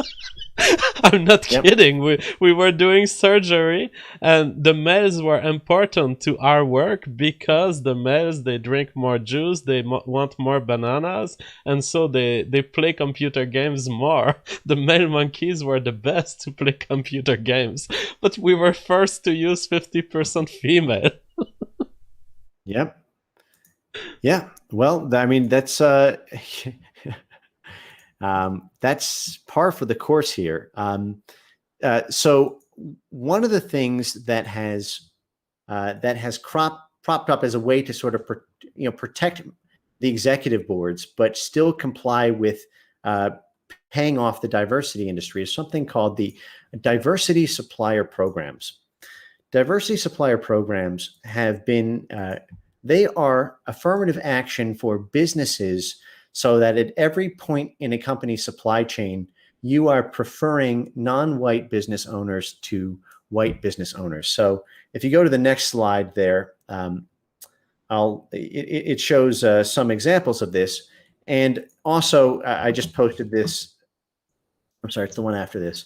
You can check out nmsdc.org if you'd like. Because you need to give money to Black-owned businesses to do business in the United States now, there has become a competition to be a Black-owned business and to be officially certified as Black or as non-white. And this sounds like the organics industry. It's like you have to keep paper of everything you give to the cows. You need to know every seed where they come from, every egg where they come from. And now you have this certification for Black-owned businesses. Yeah, well, it's awesome how they actually certify you. It's like it's an achievement in and of itself. They actually do on-site visits to make sure that you are that. So here, if you go back to the slideshow, I'll show you some relevant slides from the site so that you understand the ecosystem here. I think if you click on supplier diversity programs. Supplier diversity programs. Yeah. All right. So if you zoom in there, here is it's back one. Oh, the one before? Yes, the one before this. Okay. So this is just a quick hit list of some of the people who have sworn to, it's basically every company you've ever heard of. Apple, Google, Microsoft. I mean, any company who's any company. I just did the work for you guys so that you can see Walt literally Disney, every Walmart, Viacom, Macy's, McGraw-Hill, McGuire Woods, Morgan Stanley. Yeah, very big companies. Everyone, they all have pledged to basically have a certain percentage of their supply chain go out to only Black-owned or woman-owned business. And in various proportions, depending on what tier of membership they are. Now, here's, so remember, there's this whole, at least at least several $100 billion industry here where you need to get licensed to be Black or a woman. Now, check out some of the criteria here. Can you can you scroll and look at the criteria for getting certified as being a black Yeah. or Criteria so for certification, United States okay. citizens. Now here's something that's very important to understand how the puppetry that goes on here. That this is all okay. So minority businesses must be at least 51% minority owned and controlled. For purposes of NMSDC's program, a minority group member is an individual at least 25% Asian, Black, Hispanic, or Native American. A minority eligibility is established via a combination of screenings, interviews, and site visits. Ownership means that's at least 51% of the stock. Now, so one of the things that is, and there's more in the certification section that's pretty amazing. But basically, you only need to be 25%. I'm sorry. One of the things I didn't include it in the slide is that you need to be at least 51% minority owned and controlled, but you need to be only, I think, something like 25% or 10%, of the economic interest in the stock.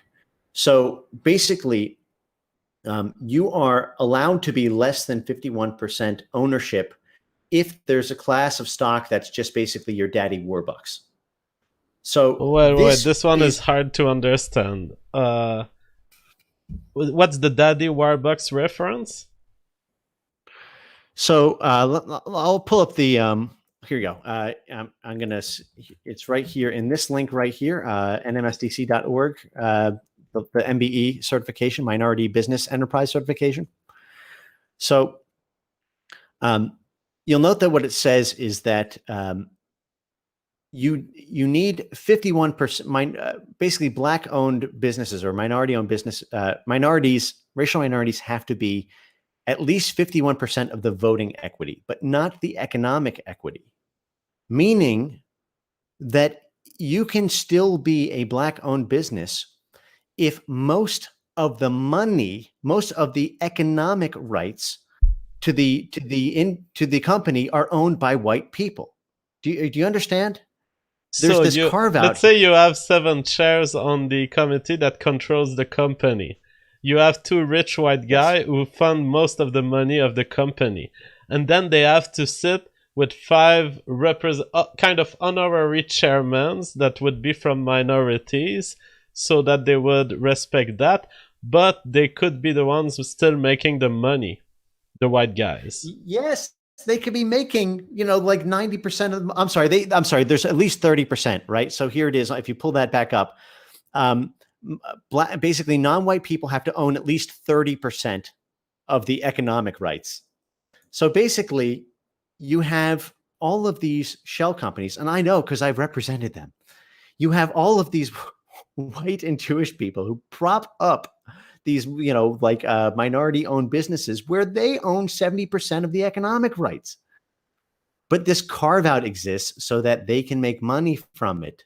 Like it's so that if they really cared about it, then they would say the racial minorities need to own at least 51% of the economic rights. But no, 70% of it can be owned by white or Jewish people, and it's still in compliance. We're gonna raise a whole generation of minority members who will be yes men to bigger investors than them. Essentially, their job will be to sit on a chair and do whatever the 70% white owners want and say, and they'll just be giving their voice as a minority to fit these criteria. Well, right, because remember, there is a shortage of funds. If they're in a free market, the money would go to the best competitor anyway, and it would be stupid to racially discriminate because the person who does the best job would do it for a cheaper price, and the company who doesn't discriminate would win. So what you have is you have all these companies who are stuck with needing to basically do business with like Black owned or a non-white or women owned businesses, and what they do basically is they get around it through partnerships. These are part of the community partnerships that I've talked about, at length before, and I will show you Starbucks' website where it goes through all of these. But this is how they prop them up. It's basically they maintain control because they maintain basically the economic rights, and then there's kickbacks. It's almost like a super chat. It's like a 30% charge the diversity industry gets. But now you get the federal contract or the state contract, the local contract. So this is one of the ways that this is co-evolved. So I'll show you an example of this in the next slide, but I can just send you the link so you don't need to go back and forth to it. Here is the $1 billion roundtable. Now, I just sent it to you in a link to it in the chat. In fact, I will send you all 3 links here. And you will notice 2 things right away. 1, this is a shitload of money. And 2, this website looks like it's maintained by a 5th grader. Not this one, but the next 2.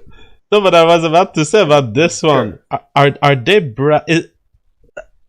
Are they bragging about it being $1 billion roundtable? No, what they do is these are tier 1 companies that get special benefits in the diversity industry by pledging at least $1 billion to diversity causes annually. Oh, it's an elite club. Right. Mm-hmm. This is how you buy the NAACP and the National Urban League and the Al Sharpton National Action Network. And look at the $1 billion roundtable brags that 70 through this one program alone. Remember, I told you it's over $1 trillion in the U.S. annually. This single program alone is $77 billion. That's not the federal contracts. That's nothing. Okay, but go ahead. Click on the second link that I showed you in the. I'm already crying. Thinking about all these billions. And here you go. Look at this multi-billion-dollar website. Oh yeah, 77 billion. Yeah, they're not bringing their best and their brightest, right? Like, this is part of the sham of it all. It's like they can't even. So and the next link sort of does the same thing, but you'll see it basically just checks out there. So the next thing that I'll show you on the agenda here, and of course they do awards, and remember that's part of how Donald Sterling gets his awards, and even like Donald Trump gets his awards and all this stuff, right? You pay for it. If you're a tier 1 member, you get the awards. Those awards buy you access. They buy you litigation defense, and they a whole host of things. They buy you compliance, and they buy you influence with city councilmen and people who represent non-white constituents on everyone from the Civil Rights Office to the Department of Justice to HUD, all the way up and down the chain. This buys you Maxine Waters and all the other folks there. So. A particularly virulent strand of commercialized racial politics that stems out of the diversity industry comes from a new initiative called CEOaction.com. So I just sent you the link, but you can just type that in. And if you go to it, what you will see is the new. This is the new pledge. So it used to be the case that only the sort of pioneering companies for diversity would enroll in the NMSDC and do a supplier diversity program. Now it's the cost of doing business, right? It used to be the case with diversity workshops that only the sort of frontier ones, and then it becomes the cost of doing business. So what happens is the cost of doing business keeps on going up, and so now the new thing is this pledge. It's a lot like, the Israel pledge that we covered. And what this is, pretty much every major Fortune 500 company CEO has been strong-armed into signing this CEOaction.com, which however unwilling they may have been at first, it is now a business necessity.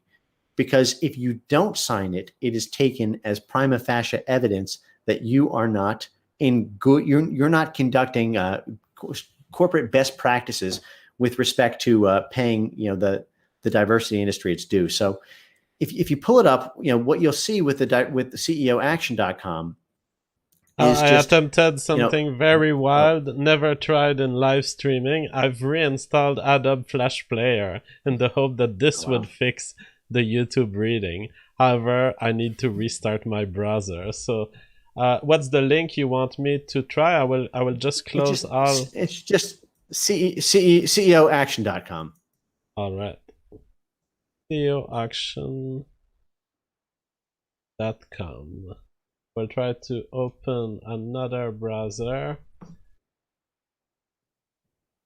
Now, this is the most risky decision I've ever made in live streaming. Reinstalling Adobe Flash Player. Who knows what depends on this shit? Okay, CEO Action. I have it here. Oh, now I have a black screen. What? My display capture was relying on this? What? How can I have fucked up my monitor read? What if I add it again? Window capture. Sorry for these technical difficulties. Microsoft Edge. Ah! There's 15 windows to choose from. Which one is it? Ah, failure. We have a black screen. I'm so sorry, Frame Game. Oh, that's all right. So, I mean, I'll explain it to you. So, basically, the list is up to now 450 plus CEOs. Starbucks, everyone else. All of the major, most of the major Fortune 500 companies, their CEOs have signed this. And what this is an unconditional three-part pledge that in all of their multinational organizations they are going to implement. They're going to implement and expand. So here's, for example, point 2 on the pledges. We will implement and expand unconscious bias education. Unconscious bias as education enables individuals to begin recognizing and minimizing potential blind spots. So basically, mandatory like white privilege workshops. And what this will also do is this will be a boon to the diversity consulting industry, which itself is something we haven't touched on yet, but it's something that bloomed beginning in the 1970s, which is that I've seen estimates that somewhere between 10 and 200 billion dollars are spent on racial and diversity awareness and bias training annually. Because remember, it's every single government agency at the national level, at the state level, at the local level, and every single employer with probably more than 200 companies, 200 employees. This is it's a mandatory thing, and you pay the National Urban League or you pay the Quality Directors Initiative or you pay the ADL to do this for you. So what this is you can think of it as like by signing this pledge, you are promising a annuity to fund the diversity industry for forever after, and it's just one more source of income in addition to the supplier diversity, in addition to affirmative marketing, in addition to affirmative action, in addition to all the pipelines and all the other sort of special things we can get into that are now made best practices by the diversity gurus, which include having sort of Black only executive boards or non-white only executive teams and hiring specific positions such as a provost or a vice president of diversity.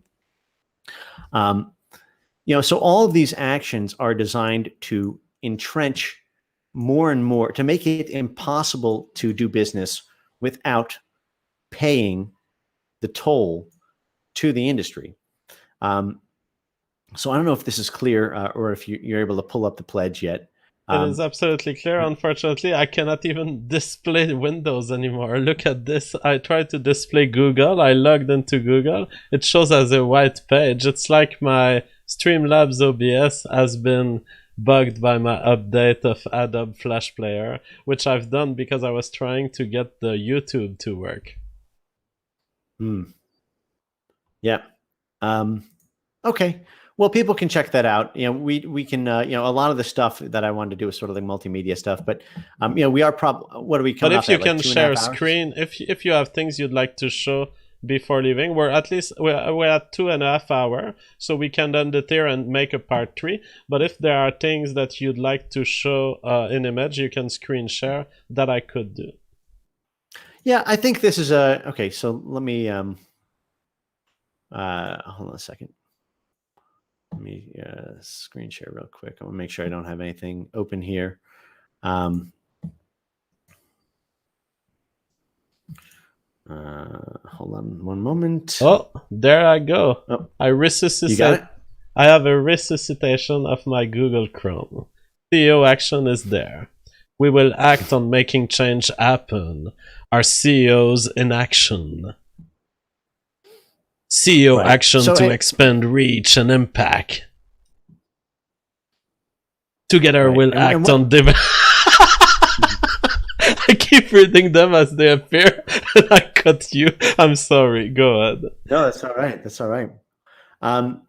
So there's a number of interesting things that come out of this. First is like with the supplier diversity program, which is now basically required, and it is required for any sort of state contracts, and like these other affirmative action programs, once it becomes once there's a critical mass of people who sign it, it goes from being a way to show that you are not racist to being racist if you don't do it. And the bar just keeps on getting moved here, and it's very interesting. I think next time what we'll do is we'll go through the Starbucks website, and I will show you where each of these pieces plugs in, and the tension between Starbucks and their community partners who are so greedy and need to continually shake them down for more and more and more, which is now culminating in Starbucks trying to now do business in suburban areas, even if that means taking a 10% hit in their stock price, because in suburbia, you don't have these kind of shakedowns. So, in light But of it'll what be we've seen today, how should I interpret this decision by Starbucks to close 150 stores? Are they saying there's too much troubles with the diversity community? There's no money to be made there? I'm sorry, say that one more time. So, the closing of 150 stores by Starbucks and the Yes. refocusing on suburbans, is that Yep. essentially them saying the trouble is so big, there's no money to be made there? Yep. What they're saying, what they said on record was that it has become too expensive, and the regulatory approval, the cost of doing business has become too high, both because of regulatory issues, which they left fairly vague, and because of specific rules that are being passed in cities, such as ones relating to mandatory minimum wage and things like that. But what you see is that in order to do business there, they need to funnel a specific in order they need to hit their targets. They need to have 20% of their supply chain go to black owned businesses, and those companies, and they have all the leverage. It gets to a point where your only leverage after a while is just to walk away. um, but what's really sort of evil about the whole thing is how the language now at places like CEO Action and at places like Billion Dollar Roundtable and all these other ones is the very explicit language about white people no longer being an ethnic majority in the U.S. And this kind of musical chairs betting on white people not having as much discretionary income as other racial groups in the aggregate, and thus creating a business imperative beyond the legal and political imperative. And you see this language in a number of the videos that I was going to play, and on CEOaction.com. But this is essentially like the inevitability doctrine, and trying these businesses now trying to position themselves to capture racial market share very explicitly by purchasing the community influencers of different racial demographics. Do you want to try the video for one last time? Maybe my new window will play it. Sure. Here you go. This uh, is actually, if you scroll up in the lobby, what you will see Oh yeah. is you'll see it is there's a start thing on it. Hold on a second. Oh yeah, I see it here. Let's try it. It's YouTube like .com backslash yeah, there it is. It says play here from 41:56 to 43:49. No, not playing. So it seems that my wild Adobe Flash Player update didn't do it. I'll probably need to restart. But I think that we can end it for today here, unless you had anything to add, and we could do a part 3 on this. This is absolutely stunning.